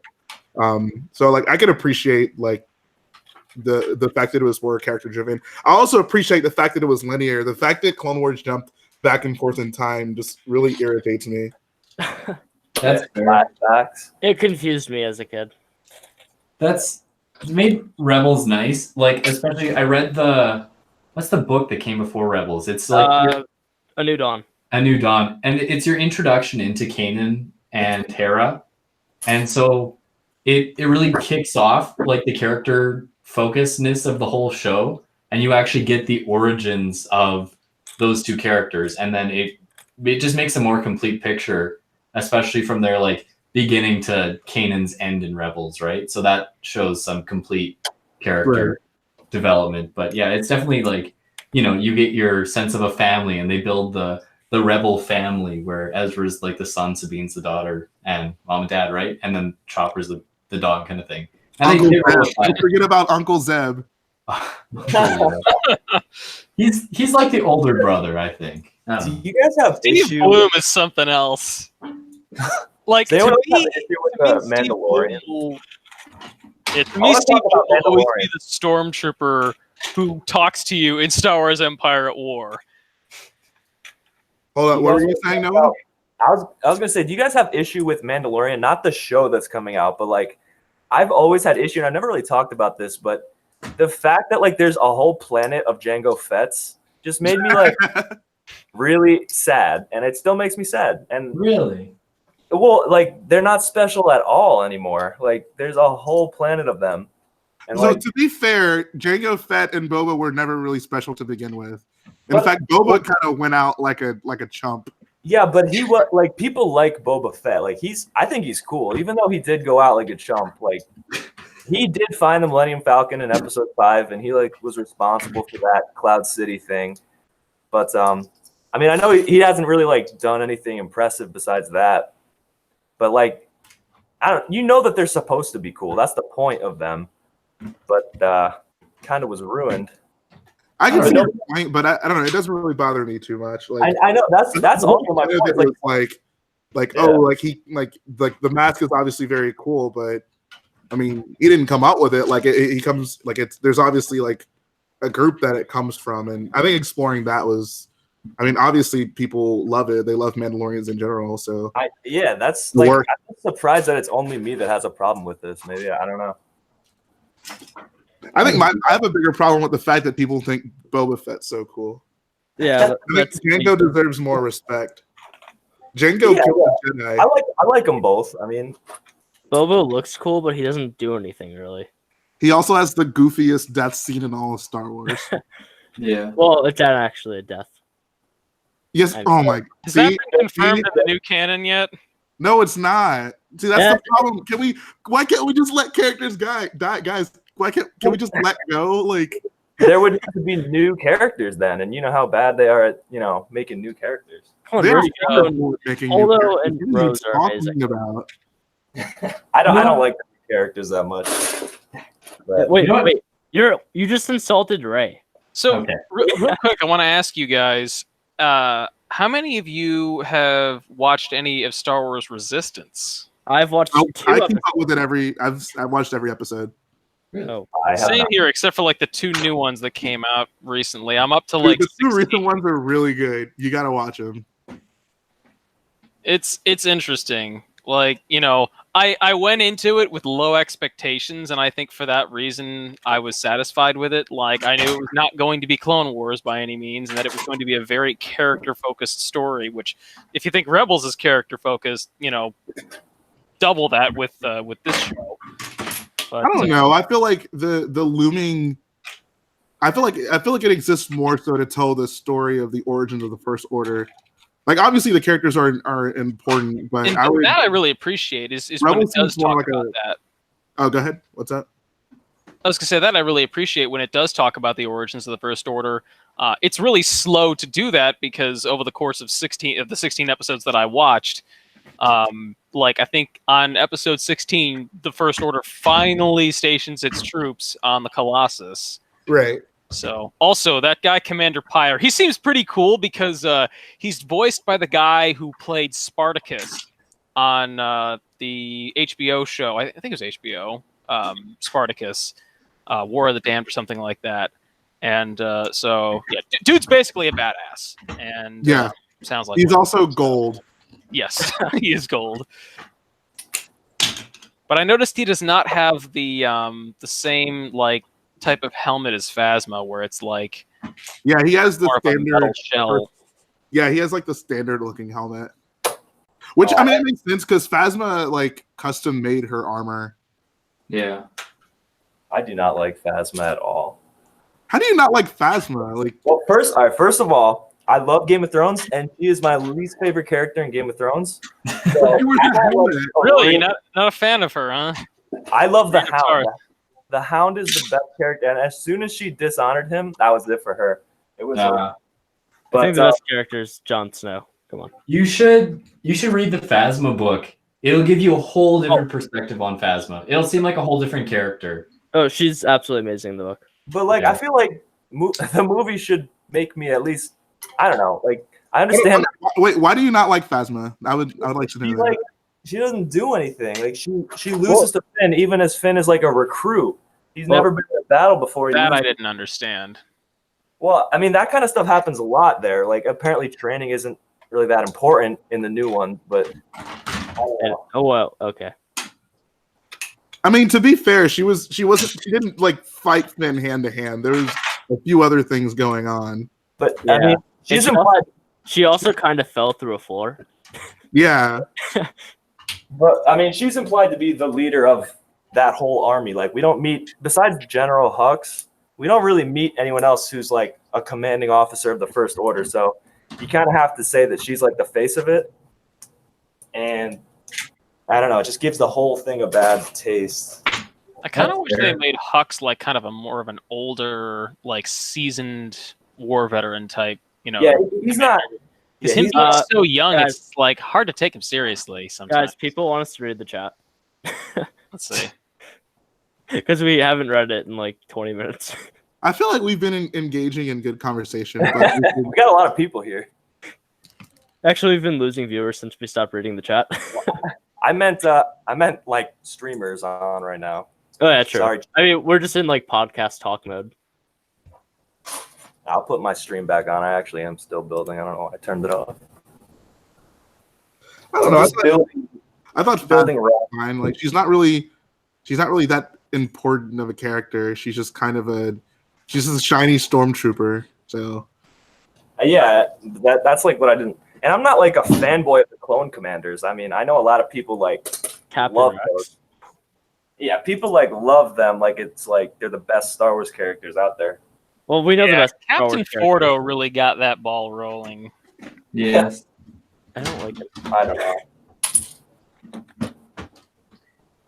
Anyway, we have a question about your Harambe song. When are you dropping it? No, we don't. I already responded to that. Why don't you draw attention to that, Justin? You've just validated the man. Yeah, I want it to be dropped. I try so hard to keep that a cover up that no one knows it exists. And Yeah, I mean it doesn't exist. Well, now There you you just go. showed your hand. man, and Elijah was in the chat earlier bullying people. Really? Yeah. Did our moderators take care of it? I don't know. I mean, I'm a moderator and I'm not doing anything. Yeah. I'm not a moderator, but I'm still monitoring the chat, making sure there's no hex or fricks. Hey, Chris, could you like promote Jay to a moderator? And Hector. I could. Hector's not a moderator. That's. Then I'd have to stop building. Are you building or taking it apart still? I'm actually building. So what I did is I blew up the wall, and now I'm putting it on like 16 by 16 plates, so it's removable. So I'm actually now rebuilding the whole thing that I just blew up. Nice. And we got Jay there working on something, possibly. No, you're. I've been. So the thing about this mock is like, once I'm building right here, it's super difficult for me to get back around the table. So basically, like I built this wall back as far as I can reach, and I've been kind of putting this last piece on the very end so I can finish it. But I've gotten a decent amount of progress done. I got the roof of this building done, and this is, other than the big tower, this is the last building I have to do, so I'm pretty hyped about that. Is that the height of the tower, or does it go? No, higher? this is like 1/3 of the height of the tower. Oh my god, Beautiful. I know. it's phenomenal so far. Are you Thank building you. the rest of it? Yeah, no, I'll be working on it. I'm trying to figure out how I'm going to incorporate some of the lights in it, and I've kind of been trying to think about that before I build too much, but I've pretty much gotten it figured out. I really just wanted to finish up this building right here, because once this is done, I can literally just have this be the last thing I build, and then I have just minor details to do around the entire mock, and it'll be good to go. So next couple of weeks, I'm hoping to be finished. As someone who loves the campaign, you're doing Vardos justice there. It looks amazing. Thank you. I love the campaign too. That was why I bought the game. I'm not really an online gamer at all, but I was pleasantly surprised by it. I wasn't really expecting for this story to be anything significant, but the only thing that kind of disappointed me was like I played Resurrection right before episode 8, so like there was that seed of doubt, like holy crap, like could Zay possibly show up? And I mean, it could technically still happen because she goes and looks for their allies, which is basically what they're doing at the end of episode 8. So fingers crossed. Who knows? Might happen. I'm gonna Hey, give Chris. Hi. Someone's asking if you're gonna do a light up Jedi library. Yes. Can you have it be destroyed like in Battlefront 2 Classic? No. Maybe, I don't know. Why would I want to build something to be destroyed? That's lame. No, have like part of it damaged and stuff, and clones attacking it. I always think that's like harder to build. I mean, some people are really good at that style, but I always think it's hard. It's like the destroy all the bookcases part of that campaign. The best part. Jay, the statue out front, is that color accurate? Oh, it's orange, red. The what? I'm sorry. The statue out front of the tower there. It's red. Yeah. Yeah. Maybe it looks orange. Yeah, it's red. Yeah. So is it, I saw it on whatever week you built it. Yeah, no, it's accurate. Okay. Yeah, I'm like I can't remember if it was actually like not gray because Imperial styles gray buildings. And Right. Yeah. This planet is mostly gray, light gray with red accents, so it was actually cool that they made a big red statue. But if I can help it, like I'll try to be as accurate as possible. Yeah. Except for the giant porgs everywhere. I was gonna comment on that. Well, that's accurate. What are you talking about? Is that why, Jay? How come you chose that map? Not that I like don't like it. I'm just saying that's kind of a obscure planet. You mean just to build? You mean from the game or just for anything to build? Well, yeah, as something to build, like you know, Yeah, you run the I risk don't- of people not knowing what it is. You know. So I'll tell you the biggest reason I wanted to do it, because I wanted to do a mock where I used my AT-AT and my UCS Imperial shuttle, and this planet had both of those. And I mean, I could have done like indoor, but I don't know. Yeah, Indoor. I can't think of too many others, to be honest, that have it. Right. Yeah. I mean, this was just, I've never built a mock with a bunch of Imperial stuff, and this was just ideal for it. Like, I literally have like every Imperial thing in this. Like, Yeah. I got to build a Star Destroyer looking thing. I got my AT-AT Imperial Shuttle, AT-ST, Jarek TIE Fighter. Like, there's just so much stuff. So Jay, as a prequels fan, and you've built First Order, now you've built Empire. Are you going on to the Clone Wars? That could be the case. You'll have to stay tuned and see. Whoa. I was going to doing mention that, that actually because one of the things I love about the fact that you did Vardos was that it is a unique mock. You know, I don't really see a whole lot of Vardos mocks out there just in general. Right. And again, like for a while there, everybody was doing crate. Yours turned out fantastic. Thank you. So did Matt. So did David's. But everybody was doing the same thing, and like I was really happy that so Matt did the Kessel route, and now you're doing Vardos. So two really great but different builds. Right, yeah, no. We like that too because it was Because the thing I'm worried about is that when Clone Wars drops this year, everybody's going to want to do either one of two mocks, which is 1 Mandalore, 2 an Axis. right. So I will tell you this: you will most likely not have to worry about me doing either of those. all right, Yeah, me you heard it neither. here first, folks. I still haven't chosen, but I know I want to do a Clone Wars next, and it's probably pretty soon because this is almost done. So if you guys want to vote or something, because I'm open to suggestions. I don't really know which one I want to do. Hey, Chris, any news with you in Clone Wars mocks? Well, that's the thing is I wanted to do Mandalore next, but we'll see. Just because I feel like a lot of people will be doing it at that time. Yeah, but yours will be the best. Come on. Okay, it's coming. Wow. Well, there goes so much for that. Man, Justin, that could be really offensive to somebody else in the future. I know. Someone. No, I'm not gonna make a comment. Okay. That's it. I'm building a Jedi temple. Do that. We'll see who's the Wait. best. Come on. You can That build would it be faster fun. than Chris. An exercise in one-upsmanship.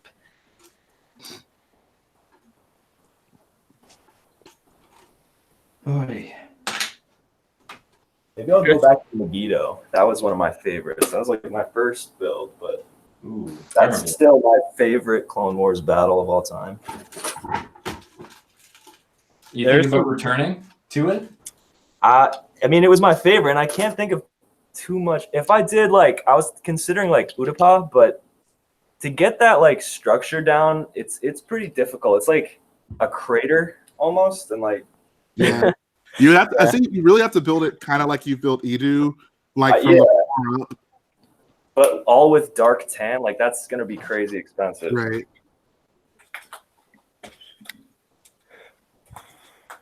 Also, like, I don't know, just I feel like the layout of Utapau isn't very obvious. We don't spend a lot of time there, so it would be difficult to get a bunch of reference material. Yeah, I mean, there's a whole game where you can play the map of Megiddo there. Yeah. Oh, well, okay.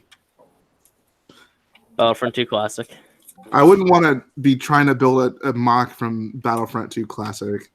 Come on. You could build it to be accurate with all the pixels. Oh, okay. One pixel is one 1x1 brick. It's like building a Minecraft mock.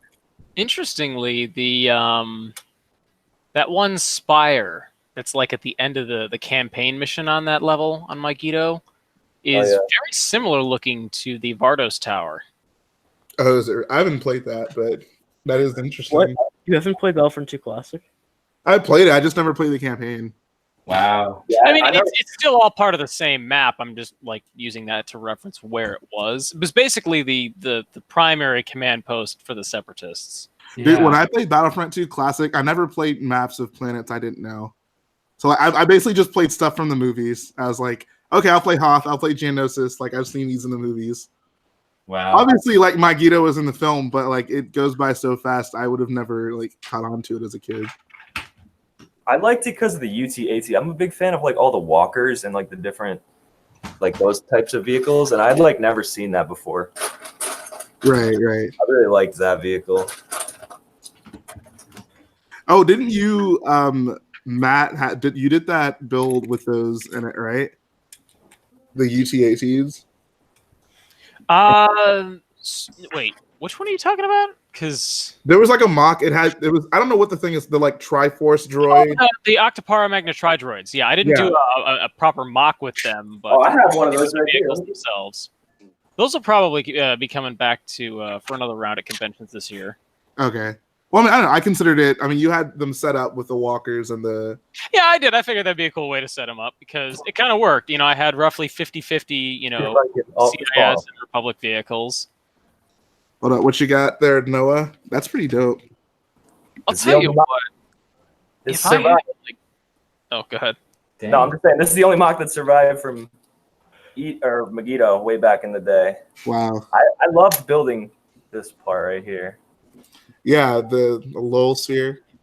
I actually, for mine, I went with the Coruscant like planet sphere, like two. Yeah, I guys, remember that. like, Yeah. I've seen a lot of people do that. and I just basically brassoed the ink off, and that was a living hell. It was not like a minifig torso. That stuff was on there. I can imagine. Yeah, it's. But That's a different plastic too. I think it is. It is.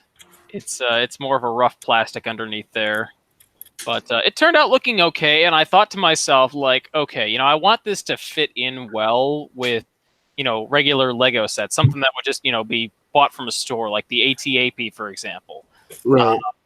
And so, Lego's not going to. I've never seen them really do anything that was like a brick-built sphere. So I thought, what can I use for that? And the planet spheres were just the part I was looking for. But yeah, if I had a nickel for how many times people flipped out at me, like completely just irrationally flipped out at me, the fact that I built Republic AT-ATs, like apparently that comic involving the Battle of Jabim was like super obscure or something, because like it's like a cardinal sin to include an AT-AT walker in the Clone Wars to so many people. Star Wars fans can get salty pretty quick. Yes, they I know. can. You'd think if they were like that, passionate about it, they would go to like, take 10 seconds to go to Wikipedia and look it up.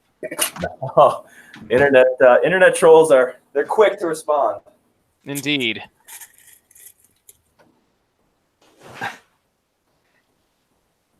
Man, there are a lot of comments that should not be read. But I'm actually talking about like people at like, while I was sitting, at Rebel Lug HQ at Brickworld last year, like kids were like screaming, "What's that? It's not supposed to be in Clone Wars." So it was funny. You But, ruined their whole trip, it sounds like. Sorry, what's that? You ruined their whole trip, it sounds like. Oh, I'm from Chicago, so I didn't even have to fly out for that one. All I'll these be kids at don't every year until the day I die. Oh man, Chris, Minecraft collab from Rebel. Oh my Really? goodness. No, someone I feel commented like they about that. put Y-wings in Clone Wars. Anything is fair game. That's true. Although I do like how they did that, and they kind of picked it up with Rebels, where it's just like, okay, this is old tech, and this is where they kind of got some of their fighters. Yeah. I love how they revealed that the B in B-wing stands for Blade Wing. That's interesting. Nothing left to the imagination. That was such a weird reveal. And if anything, the B-wing looks more like a tire iron. Yeah, that's true. I mean, it really It's should like I should be tightening lug nuts with it. Yeah, it could be a T-wing if they really wanted. Oh, we've been live for almost 2 hours. Wow. Time flies. Does.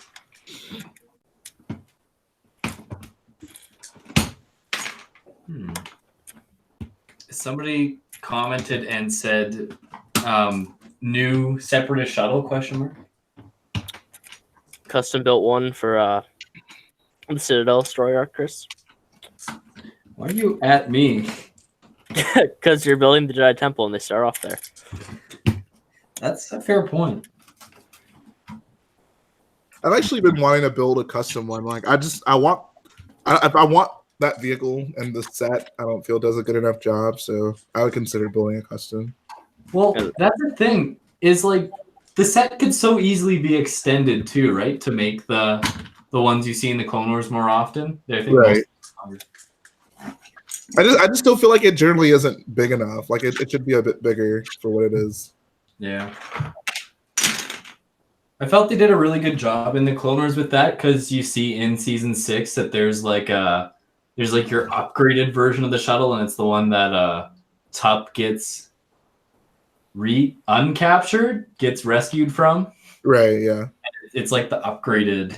So I thought they did a good job of like upgrading the tech during the war. I thought that was pretty cool. Especially for something that we do see in episode 3 again. Like we see the Trade Federation colored one. Right. Pal.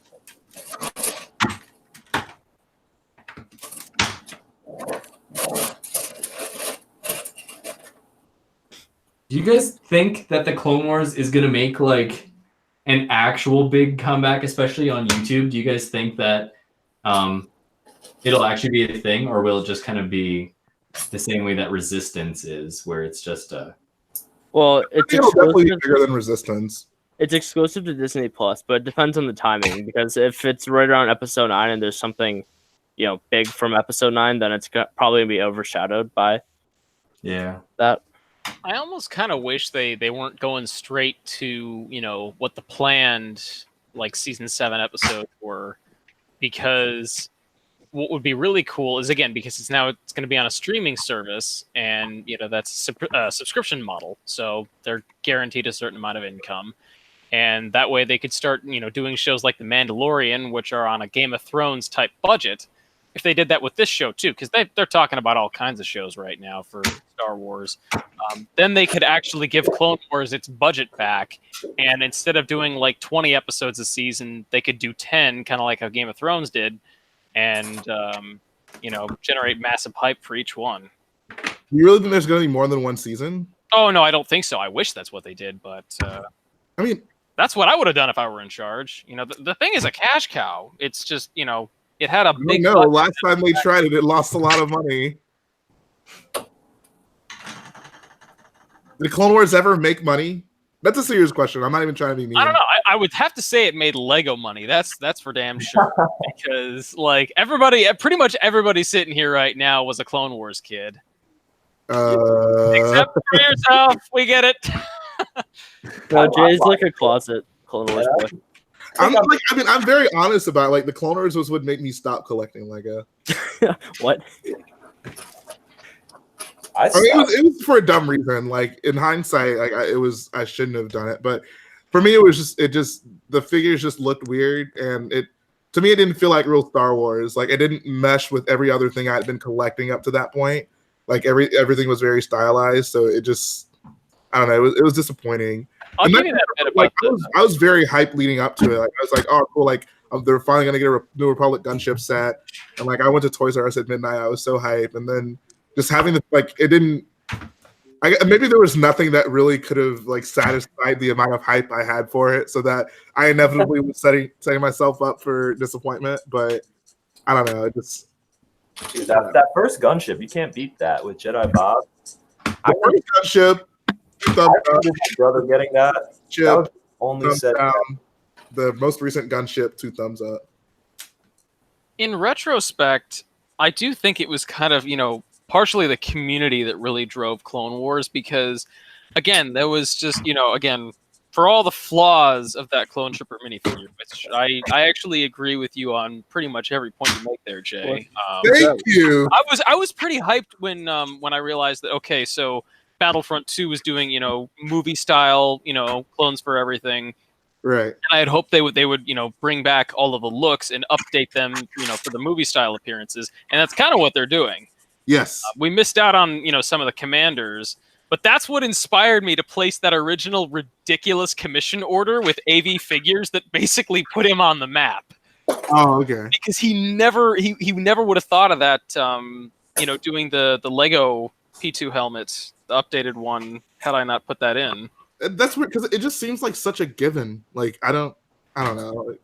I mean, at that point, you know, Clone Wars had been kind of dead for a while. We had moved on, but I thought, hey, you know, as a brick filmer, I'm always going to be making Clone Wars stuff, right? And I would like it to be kind of tied into Battlefront 2, maybe somehow.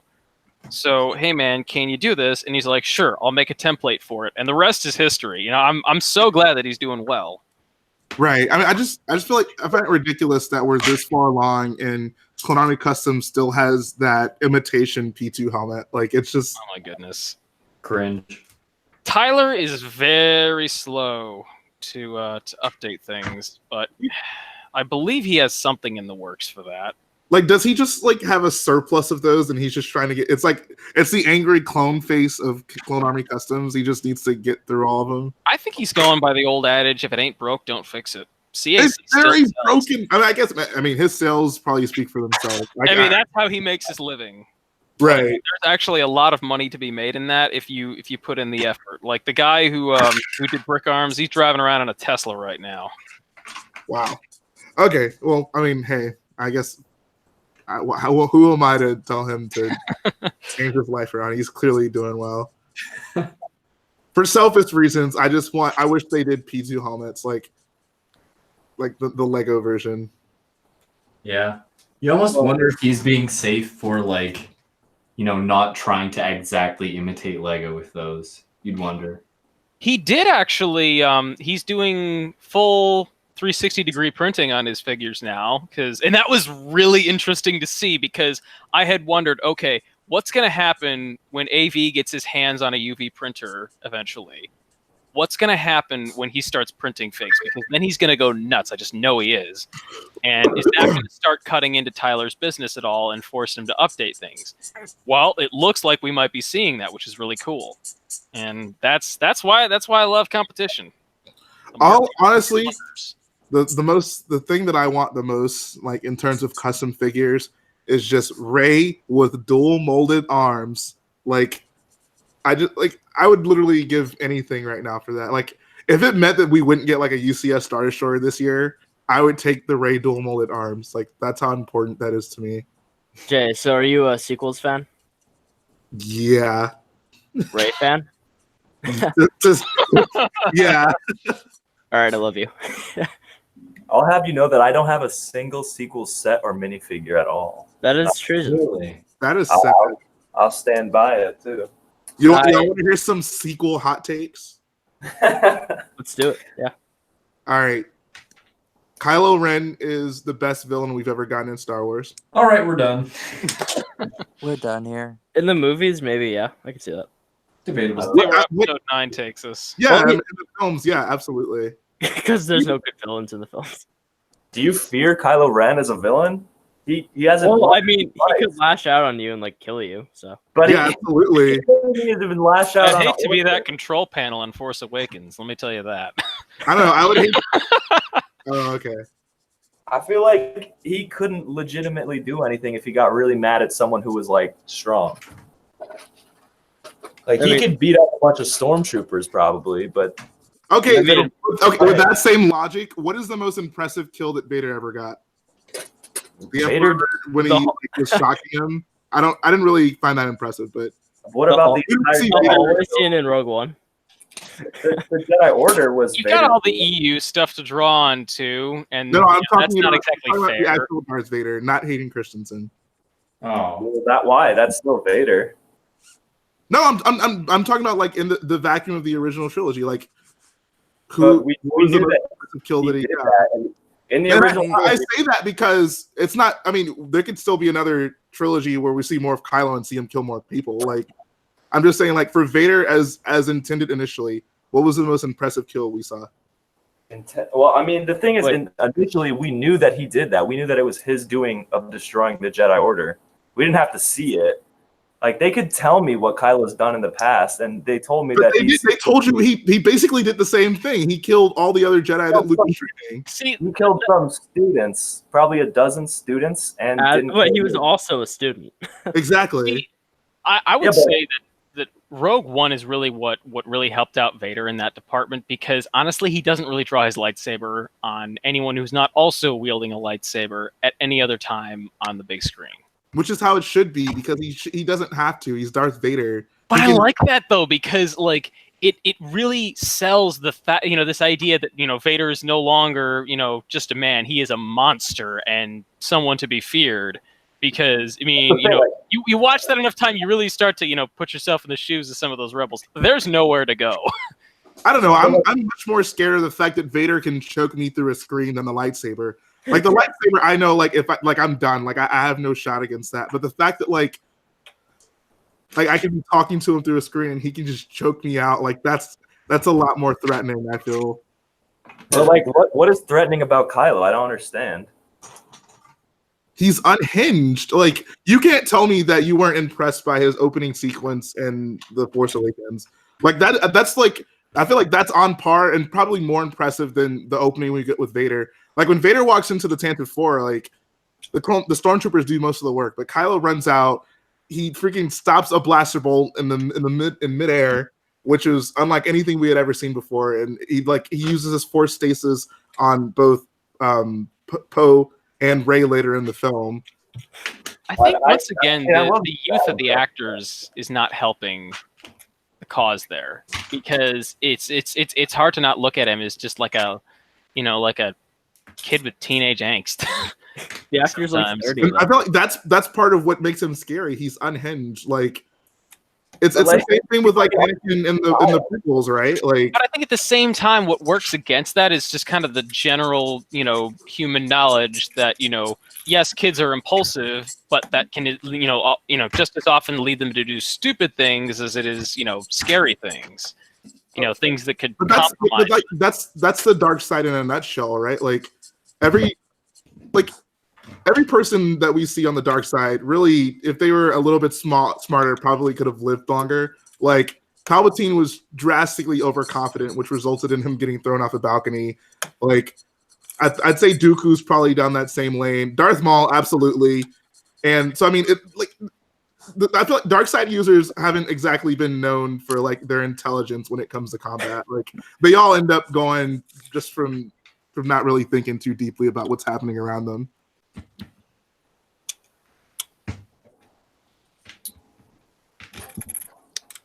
All right, what do you think about Rey? I love Rey. Rey is wonderful. Like it's You like that she hasn't really trained much? Does that not bother you? She's trained trained her whole Luke. life. yeah. Also, she force came up training. on the rough streets of Jakku. Like so, I'll put it this way: like Rey is Force like Luke, training. but she came from a rougher neighborhood. Like she's been. All right, fighting I meant force training, not like I'm sure she's got the skills. The Okay. physical- At this point in the sequels, it's by Empire pretty much. For Luke's timeline, and Luke was able to do stuff with the Force, and he had little to no training. Even Yoda on Dagobah wasn't much. He carried him on his back. Yeah, he couldn't even get his X-wing out of the water by the time he left. But jump to episode 6, and he's virtually unstoppable, right? But we don't know how long he was in Dagobah, do we? Is it said? It's really unclear. Like it's left ambiguous on the film, but I would say it wasn't that long because basically He leaves Hoth. his friends make it from Hoth to Cloud City in the time that he's at Dagobah, and they weren't at Cloud City that long. So Yeah, but we don't know how long space travel takes. I mean, I would say by virtue of them wearing the same clothes, it probably didn't take that long. but they never change. They actually do. Well, I mean, Anytime there's a time jump in I Star don't Wars, know if that's like the clothing. Like characters always wear the same thing. that's not necessarily true. Yeah, and it's not like the best argument, but it's like I don't think that's enough to say that it was like a day in space. I mean, I think it's enough to say it wasn't like many months. No, but I'm Like just saying, maybe like a week max. yeah, I don't know. But- Anyways, getting to your bigger point though, the fact about her training, like, I mean, the Force works in mysterious ways. Like, Luke wasn't trained in starfighter combat, yet he held his own pretty well in the battle over the Death Star, where literally everyone else other than Wedge died. He also Well, used I wasn't- the Force. I don't watch that movie and think, wow, why is Luke so good at piloting an X-wing? Like, but he was a pilot of the Yeah, T6. he had the the T6 Skyhopper or whatever it is. yeah, but was he being shot at by TIE fighters? Was he engaging in combat? No, he was killing defenseless animals. Well, That's true.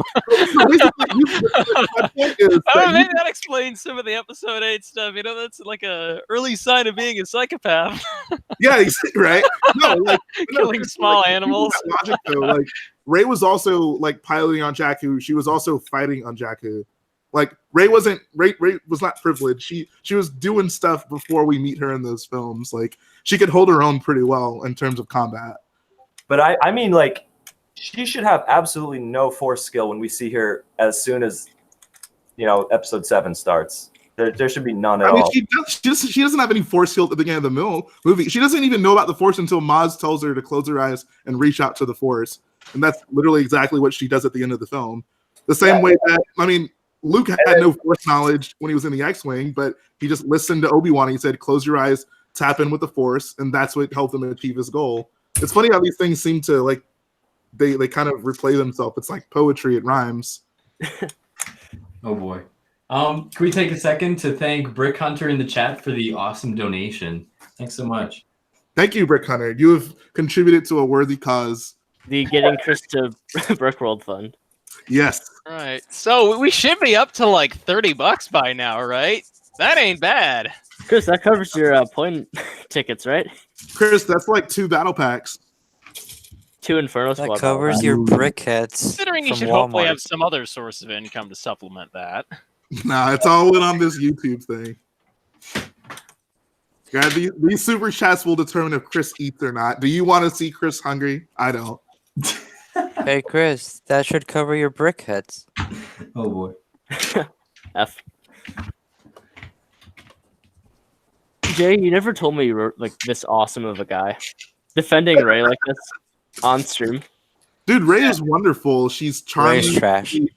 Yeah, I don't. Okay. Falling for it, man. This is what they want you to think about Ray. You got to think about what she's actually learned. She learned 3 lessons of Force knowledge, and now she's ready to fight Kylo. My biggest complaint with episode 8 is that we don't get the 3rd lesson.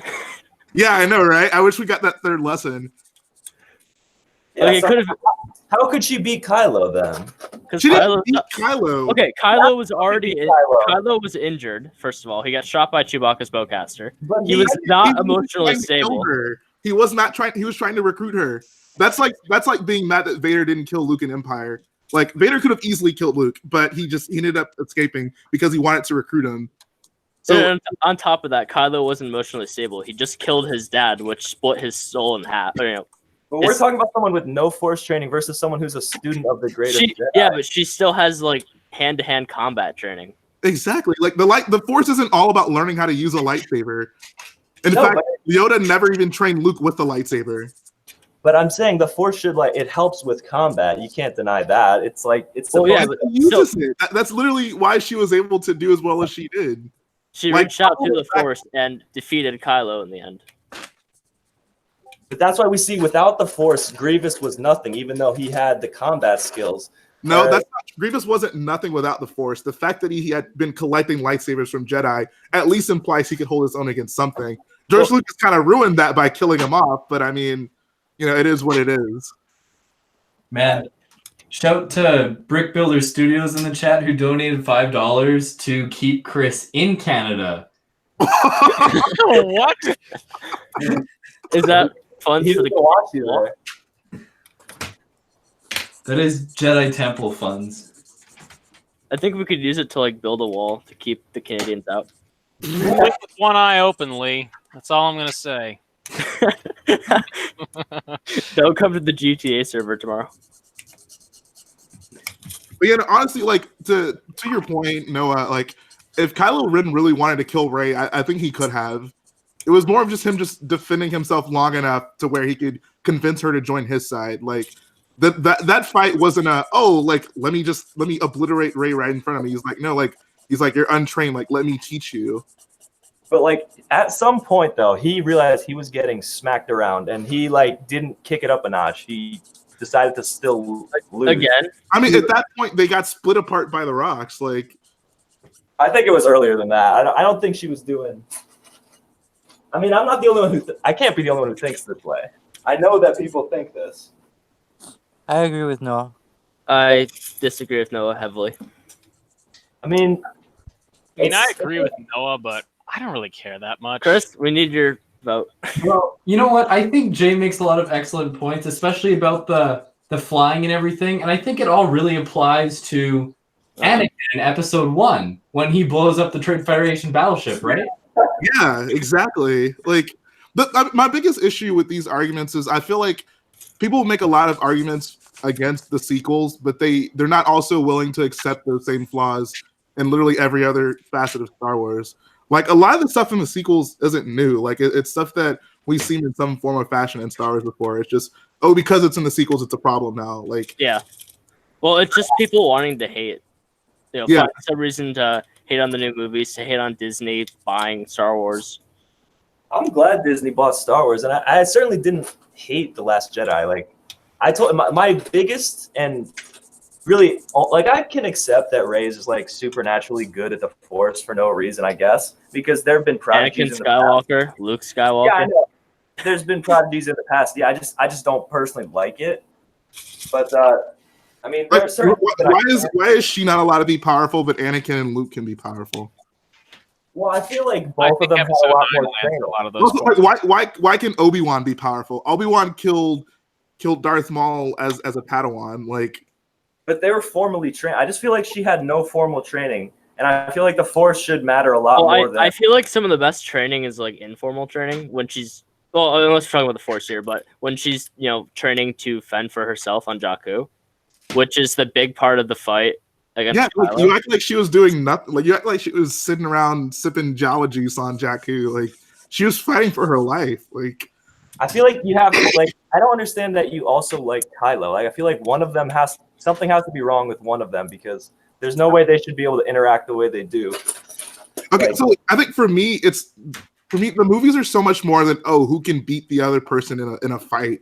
Like the Force is much deeper than that. The movie is much deeper than that. It's more so about their internal conflict, how they're growing as people, the struggles that they face. You know, I didn't really intend for that to be funny, but but yeah, no, like I mean, I don't like it. The lightsaber combat is such a small piece of Star Wars for me when it comes to the grand scheme of things. But that's like the climax of every Star Wars movie is the final lightsaber battle at the end of the movie. Right, yeah, but that's only the only reason that's substantive is because of the build up to it. If it's not meaningful, then you get something like, Anakin and Obi-Wan versus Dooku, which has like no emotional weight, right? Like it's just it's uninteresting. Like the lightsaber fight is important, but it's only so important as the characters involved in it. Yeah, I just don't personally love the characters. I don't know. I don't really like. I don't have a huge issue with people that do, I guess, but I don't know. Well, I want to hear about this. Who are your favorite Star Wars characters, and I would love to know why you like them. To be honest, I like Han Solo and Vader, and I know that sounds super like everyone likes them because they're the classics, but. I mean, that's cool. Like, that's a totally fair point. Like, I think that I like them because their actions speak more than their words, and they're both. I mean, they're opposites, but like Vader is very soft spoken, and Han is very outgoing, and but he also has the skills to back it up. I don't know. Also, no, actually, like Han Solo is there's a reason he's like the fan favorite. Like Han is amazing. We need more characters like Han. Garrett and I were talking about this earlier, but like I think one of the biggest problems with the prequels is like there's no cool character in it. Like there's no Han Solo. Absolutely not. Yeah. Which is, I guess I was thinking about it, like I feel like the my problem with the prequel characters is none of them have swag. Like Come on, young Anakin. They're there's no like street smart prequel characters, There's like wisdom, like Yoda type characters, and like fresh Jedi, which is really disappointing because I mean that really could have been Anakin. Like Anakin had a relatively rough upbringing. Like it's kind of disappointing that he ends up just talking exactly the way the Jedi talk. Like I feel like him coming from Tatooine, especially, like he should have been really different in just the way he expressed himself from all the Jedi, but instead they all talk in that flat monotone voice, and I don't know, like they could have done a better job at really just differentiating the different backgrounds that these characters come from. Mm-hmm. I will say that my favorite sequels is Poe because I mean he's just like Han kind of, but he's a little bit more outgoing than Han even. His character gets fleshed out a bit more in Star Wars Resistance. I mean, I would have to say that my favorite episodes from that series are the ones that involve him. Dude, the most recent episode you'll love, and I agree. Like that's I like cool characters like that. Like this. It's a hot shot. Right, it's that. Star Wars is always gonna need somebody like that. Someone said, what about Mace and effing Windu? No. Mace Windu is so lame and vanilla. You can't say that. Well, Samuel L. Jackson says he ain't dead, so take that for what you will. Oh God! How about that Star Wars theory fan film? Oh no! You don't want me to talk about that. Oh, you don't like it? Not at all. Yes, I have not seen it. It is like the most expensive fan fiction ever made. The thing that really bothers me is the whole beginning of it. It just looks ridiculous. Like the aesthetic of like Palpatine is like trying to force lightning on Vader, but Vader can block the force lightning. But Vader's gonna use the force to hit Palpatine with his lightsaber. Like it's like a video game. Like yeah, it is. It's like The Force Awakens. How does that? When does Wait, anything what? like that Even happen? the Force Unleashed. Did I say Force Awakens? It's getting Oh, late. okay, yeah, Probably yeah. get going. But yes, I mean the Force Unleashed. I was about to Yeah. say, okay, yeah. Ridiculous force powers on full display. My bad. It's like it's just too much. Like he just. You guys ever played Jedi Outcast? That game is super fun. I definitely played it when I was younger. I don't remember. Is that the game where you could like set up like basically like a map where you and your friends would just run around as Jedi and kill each other? That's the multiplayer, but it's mostly like a campaign focused kind of game. Okay, because my cousin had the game, but I guess we only ever played multiplayer together, so that's literally all we would do. Yeah, no, it's a hard game to be honest, but I like that a lot. My favorite game is Knights of the Old Republic. Like that's peak Star Wars to me. Yeah. Jay, you'll be happy with a few customs I'm making. Ooh, okay, cool. I hope. Yeah. I hope Not only I hope Justin. the first name starts with a B and it rhymes with Bastilashan. Oh man. If I had you on Man. Snapchat, I'd send you a cool picture of her right now. I'm pretty You sure know I have what it on Snapchat. Actually, I might have you on Snapchat. Yeah, I have no idea. Man, Justin, you know what else rhymes with B that's on that figure? No. Oh man, Someone needs to like record that and save that. please. What's Okay, the time on the stream right now? He said someone- far worse to me in the last 24 hours. No. What's the timestamp on the stream right now? Okay. Whatever. Point is, we have some customizers in this hangout that like to take things beyond kind of your like purest Lego figure, like body shape ideals. I'll just say that. There's nothing Are wrong you with body shaming them, Chris? No, I'm in so much favor of the normal, of your kind of regular thing, and I think that enhancement is really not necessary. Excellent word choice there, man. because the enhancement of that region of the custom is definitely needed when you got pictures of the when you have pictures of Bastila that Hector sent before. Excuse yourself. That doesn't sound good at all. Anyway, Jay. Oh, you checked. We may have gone too far in a few places, guys. Yeah. All right. Anyway, back to the discussion about characters. Jay, who are your favorite characters? So my number one favorite character in all Star Wars is Luke Skywalker. I don't know. Behind Classic. him, No complaints. Yeah. behind him, probably the Emperor, and prequels included. I think the Emperor is the best part of the prequels. You mean the Senate? Yeah, what's the difference?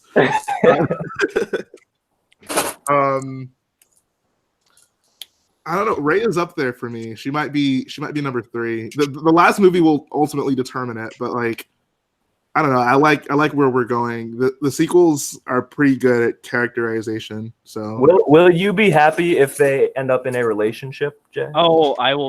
okay. So my biggest, if I get to do one thing when it comes to like these movies, my one wish is that Rey and Finn will end up together, because I'm tired of our Star Wars protagonists never getting the girl. Like, no, but seriously, like in the original trilogy, like they kind of hint at Luke and Leia, but then they don't like Han ends up getting her, and then they double down on it by making her his sister. So like for sure he will not get this girl. And then like I guess like, Anakin gets Padme, but like did you like it did, like no one was like rooting for that. Like no one really cared either way. Nobody wanted that. Exactly, yeah. So Yeah, like we want it. Obi-Wan and Patrick. I like a little bit of love in my Star Wars films. So I'm just glad it's not with Rey and Kylo. Okay. oh, I would actually be mad at that. Like that would make me angry. There are a few things that make me angry, and those would be Rey and anyone. Oh really? You're good for everyone out there. She's only good for me. Come on. Fair enough. My kinda like- favorite relationship in Star Wars is Admiral Holdo and the And the entire armor plating of the supremacy. Oh my god. That's too soon, man. How you being a On troll? calamari tech is quite resilient when Oh, it needs to be. if she lives, that would be unbelievable. Leave Hey, that. Dave legit- Filoni's always looking for She a went to character the to same bring place back in that the Ron and cartoon. Ezra did.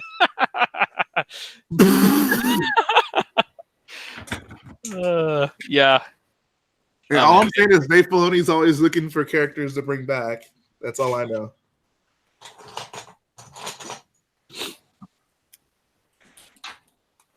Did they announce when the next Clone Wars season is coming out yet, or is that not They out? did not. I assume is- they'll do that at They Star said Wars. all of Celebration this year, I think.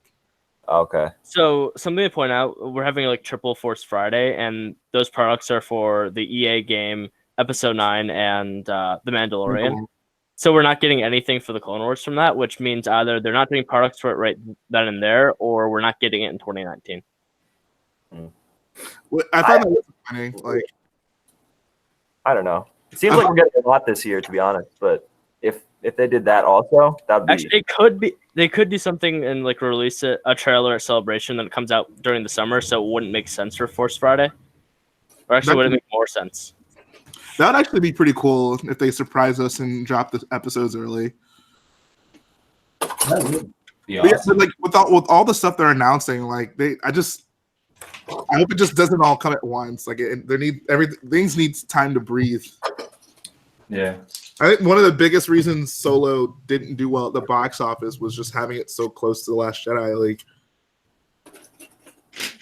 there is such thing as Star Wars fatigue. For me, I don't understand why people wouldn't want to go see another Star Wars film like 5 months later. Because if I had a Star Wars film like maybe 2 or 3 times a year, I'd be satisfied. I mean, It was mainly the boycott. yeah, people were like divided, and I think they knew they couldn't be overly satisfied even if they wanted to. I don't know. I mean, Solo just wasn't even marketed nearly as well as the Oh, other films. it was really rushed with the marketing. On top of that, there was it seemed like a mess in production, so people were already skeptical of it anyway. Exactly. Yeah, Solo easily had the worst press of all the films, like with the reshoots and everything. And also, I think people just didn't want to see a Han Solo that wasn't Harrison Ford. That too, yeah. Or at least one that didn't really look like Harrison Ford. Yeah. After it came out that there was that one guy who played basically a Harrison Ford character in a prequel to another franchise or whatever, that guy was like the spitting image of Harrison Ford. I don't know why they didn't grab him up. When I was watching, I think the second time I saw it in theaters with my cousin, at the end, like he was following it the whole time. He's a little older than me, so he's not super up to date on it. But like when Maul appeared, he was like, "When did this take place?" And I couldn't explain it to him. Like I tried, but like he was like, "What the hell is going on?" I just saw a whole bunch of stormtroopers, and Maul's in it at the end. Like honestly, like if someone described that film to you before you saw it, you would think they were crazy. Yeah, I tried my best, but I couldn't do it. Now Chris here is going to defend Solo and call it. No, I like Solo. I know. I mean, Chris here loves the soundtrack and everything about the movie after hating on it.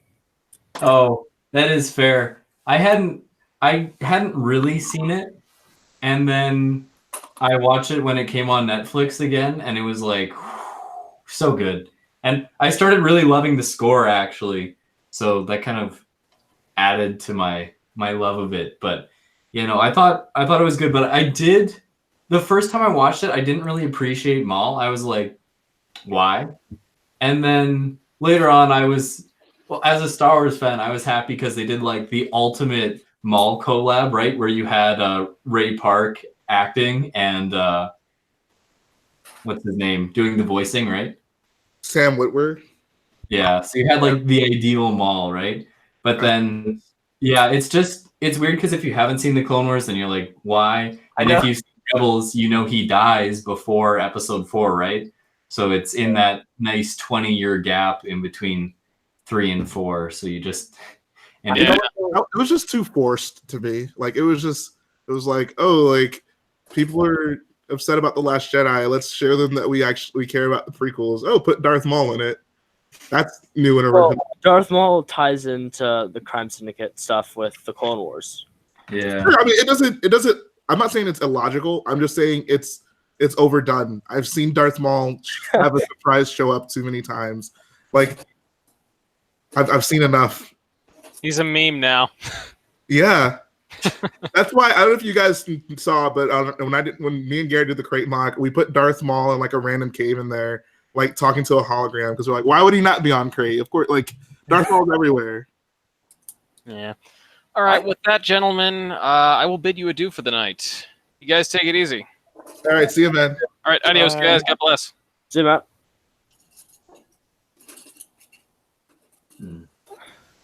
I liked Solo because I felt, even though it wasn't Harrison Ford, I did feel like that character could grow up to be Han Solo, the one that we know.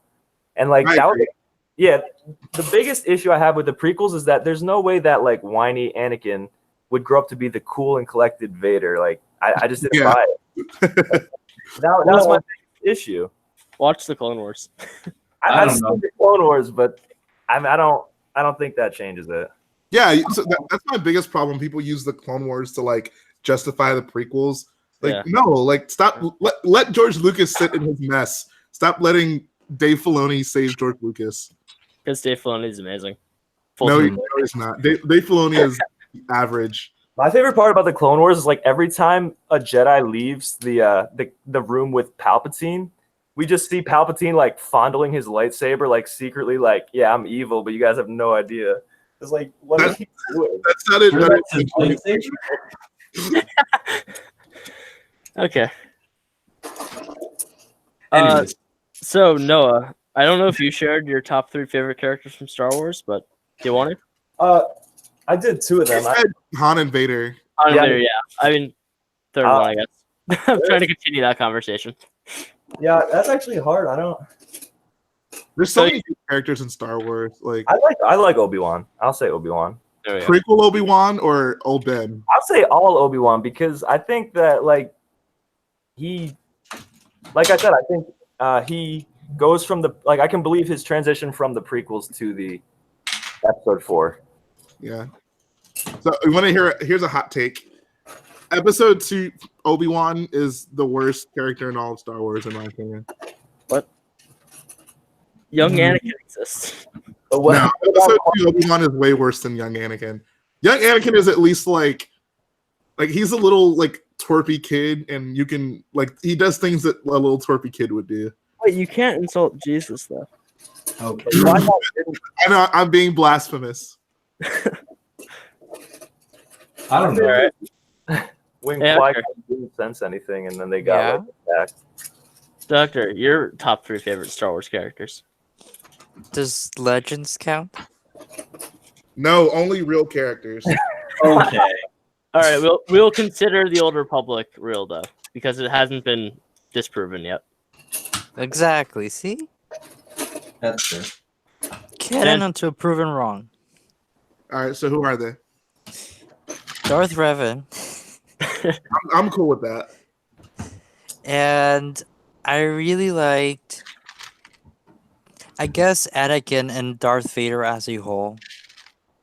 Just the whole story, the whole journey that this person has to go throughout, what, 6 movies?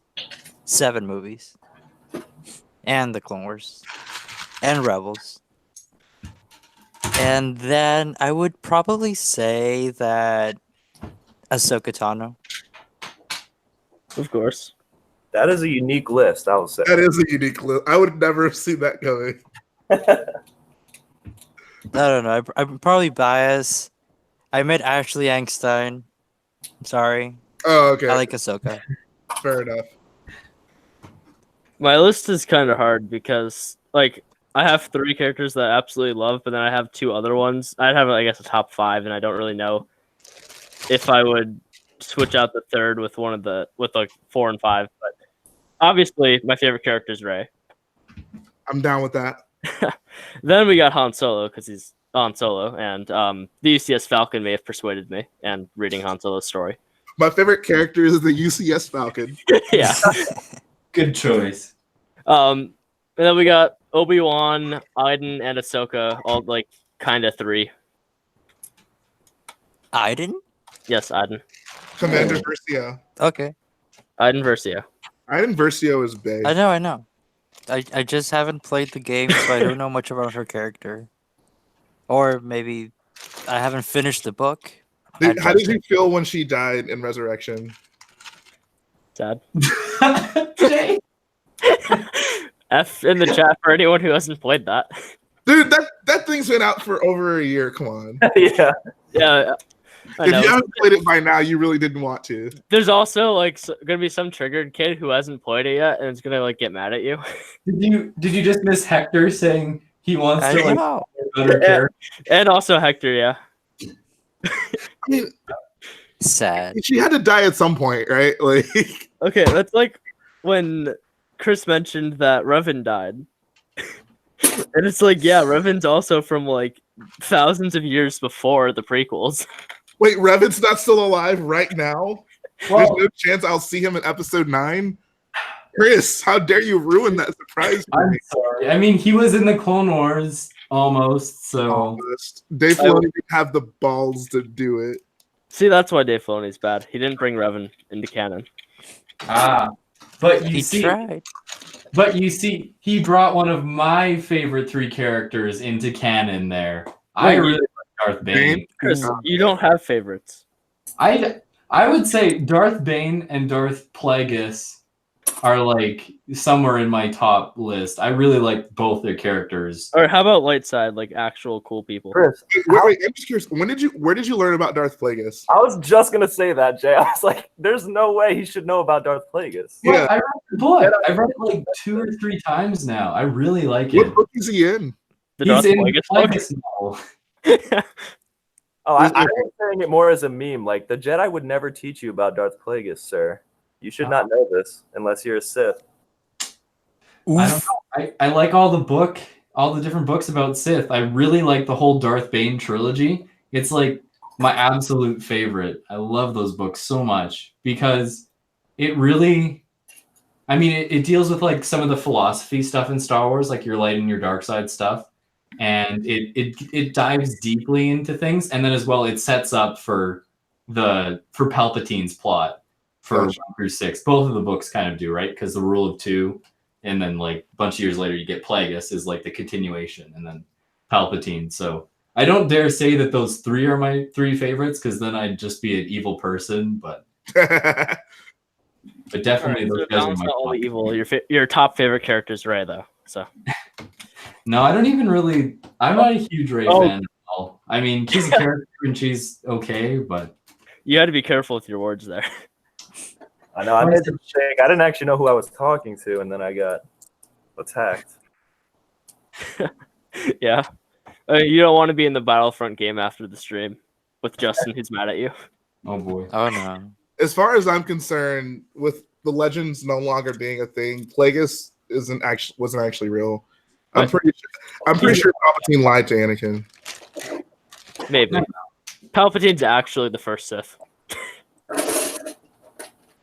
No, What do you you. guys think about Palpatine? Because I know a lot of people who like just hate him and think he's just like an old goof. Like, because he is. I mean, he especially in the like when he gets really old, he's like, "Oh, I sent my best troops," but you know what happens, and some people just think that makes him just like an idiot. I think he's pretty cool, and I don't know his complete story because I haven't read the books that Chris has read. But I mean, he deceived the entire Jedi Order, so that's something. yeah. At some point, you have to like realize that. Palpatine is a gangster. Like, He also killed Plagueis because Plagueis exists. Oh man. no, he does not. That was a lie. He lied. No. If you think he's gangster now, when he does this thing to Plagueis, that's real gangster. Okay. He's involved in some Yeah, when he serious- comes back in episode 9, then I would call him a gangster if he lied to Anakin. Like, none of that stuff ever happened. He literally just played this dude as a fool. Like, oh yeah, I totally killed my master, and I learned how to keep people from dying. Yeah. and yet Anakin still didn't know he was a Sith. Anakin was so dumb in the pre. Oh my god. Well, Anakin was focused on the woman he loved, much He was- like someone else in this call. He was really focused when he choked her out. Okay, so how, do you like Padme? Any of us or me? Yeah, Justin specifically. She's a female, so that has one of the qualifications for a character I like. I like her in the Clone Wars, and I like the politics of the prequels, so I kind of like her character. Yeah. Okay, so here's my biggest problem with Padme. Okay, so as stated in episode 3, she dies because she loses the will to live. So why did her kids not play a factor in that? Like, you think your kids might benefit from you living, or that's not an important enough reason for you to live? I feel like their justification for why she died just ruins her character. Like, why would her ever think upon her fondly? Like, imagine if they knew she died because she didn't want to live anymore. Right after them. It's like, oh, yeah, you're not important to me. Yeah, like that's pretty problematic. Which is also why I hate it when people were saying like, oh, like Rey is probably Luke's daughter. Like, why do we want to make Luke a deadbeat? Like, no, like I was kind of hoping that she was Han and Leia's daughter and hidden away in Jakku, but then it's also like that means Han and Leia are terrible people because they like forgot about her on Jakku. That's what I'm saying. Like, of all the places they could have left her, they choose Jack. Like, no, like I'm not buying that. I don't know. I want her to be related to Han or related to Obi-Wan because my top 3 favorite characters. You want them all to be a big happy family. Yeah. Or she can just be a no one. If she's a no one and the Force was like, hey, we got to balance this out because Snoke is too powerful, that's fine. If there's one thing that I think the worst thing the original trilogy did to Star Wars was the whole everybody needs to be related thing. And I mean, like the Vader thing I'm fine with. When Leia became Luke's sister, that's when it all just went downhill because that's like the standard now for Star Wars. Like, ooh, new character. Who are they related to? And it's just so played out. The original trilogy was like standalone for so long that I feel like it wasn't really until the prequels that we started looking at people being related to other people. Right, but I'm saying like the fact like the Vader thing I'm fine with. That's like pretty crucial to the story. But the Leia and Luke being related, I think that's what really pushed it over to like that's when it became too much. Maybe they did it so that they knew like 30 years in the future Leia would blast out of a spaceship and then she somehow needed to survive. And the only way they could do it was if she knew how to use the Force. They needed to give her some plot armor. Yes. That's the only explanation, I think.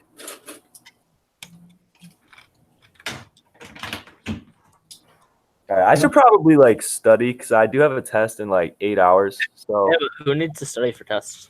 Bro, you have the book that I haven't even opened yet.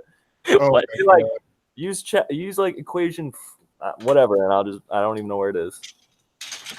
I won't even know where the room is. That's not good. That would be awkward. Goes to the wrong exam. Yeah. All right. Well, this was a fun stream, and I'll definitely do it again if you guys let me. So yeah, weekly building the Jedi Temple streams. Oh, Yeah. boy. Anyways, thanks for coming on this stream. It was really awesome. yeah. All right. I'll see you guys next time. See All ya. right. All right. Well, I think we can pretty much wrap up this stream. It's been a pretty solid stream. For sure. I got some good work done. Looks like Chris got some good work done. I did. Look at this. Look at this thing. It's standalone now. Can Nice. you move the camera? No, it's too much work. All right. Despite no camera on, I've been building. Oh, press X to doubt. Pixar didn't happen. I posted on Instagram. Oh, well, I will check that out later. Well, thanks for everybody who was watching and definitely the people who supported the stream as well. That's amazing. And more likely, well, I don't know. Never mind. Matt's not here, so we won't talk about how the money's not going to go to Chicago and it's going to go towards the temple, but anyways, thanks so much for watching, everyone. Hope you had a great time, and you should come and join us again when we hopefully hang out sometime. Next Thursday. Do it. Next Thursday. Oh boy. Anyways, thanks for coming on, Jay, Hector, Justin, all the other guests. It was fun. You guys have any final comments? Raise Well. the best character and go subscribe to PewDiePie. Okay. My final comment is Chesko Sebulba. Chapa Chowa. My final comment is Have a fantastic day or Thank you, night. Bryce. Yeah.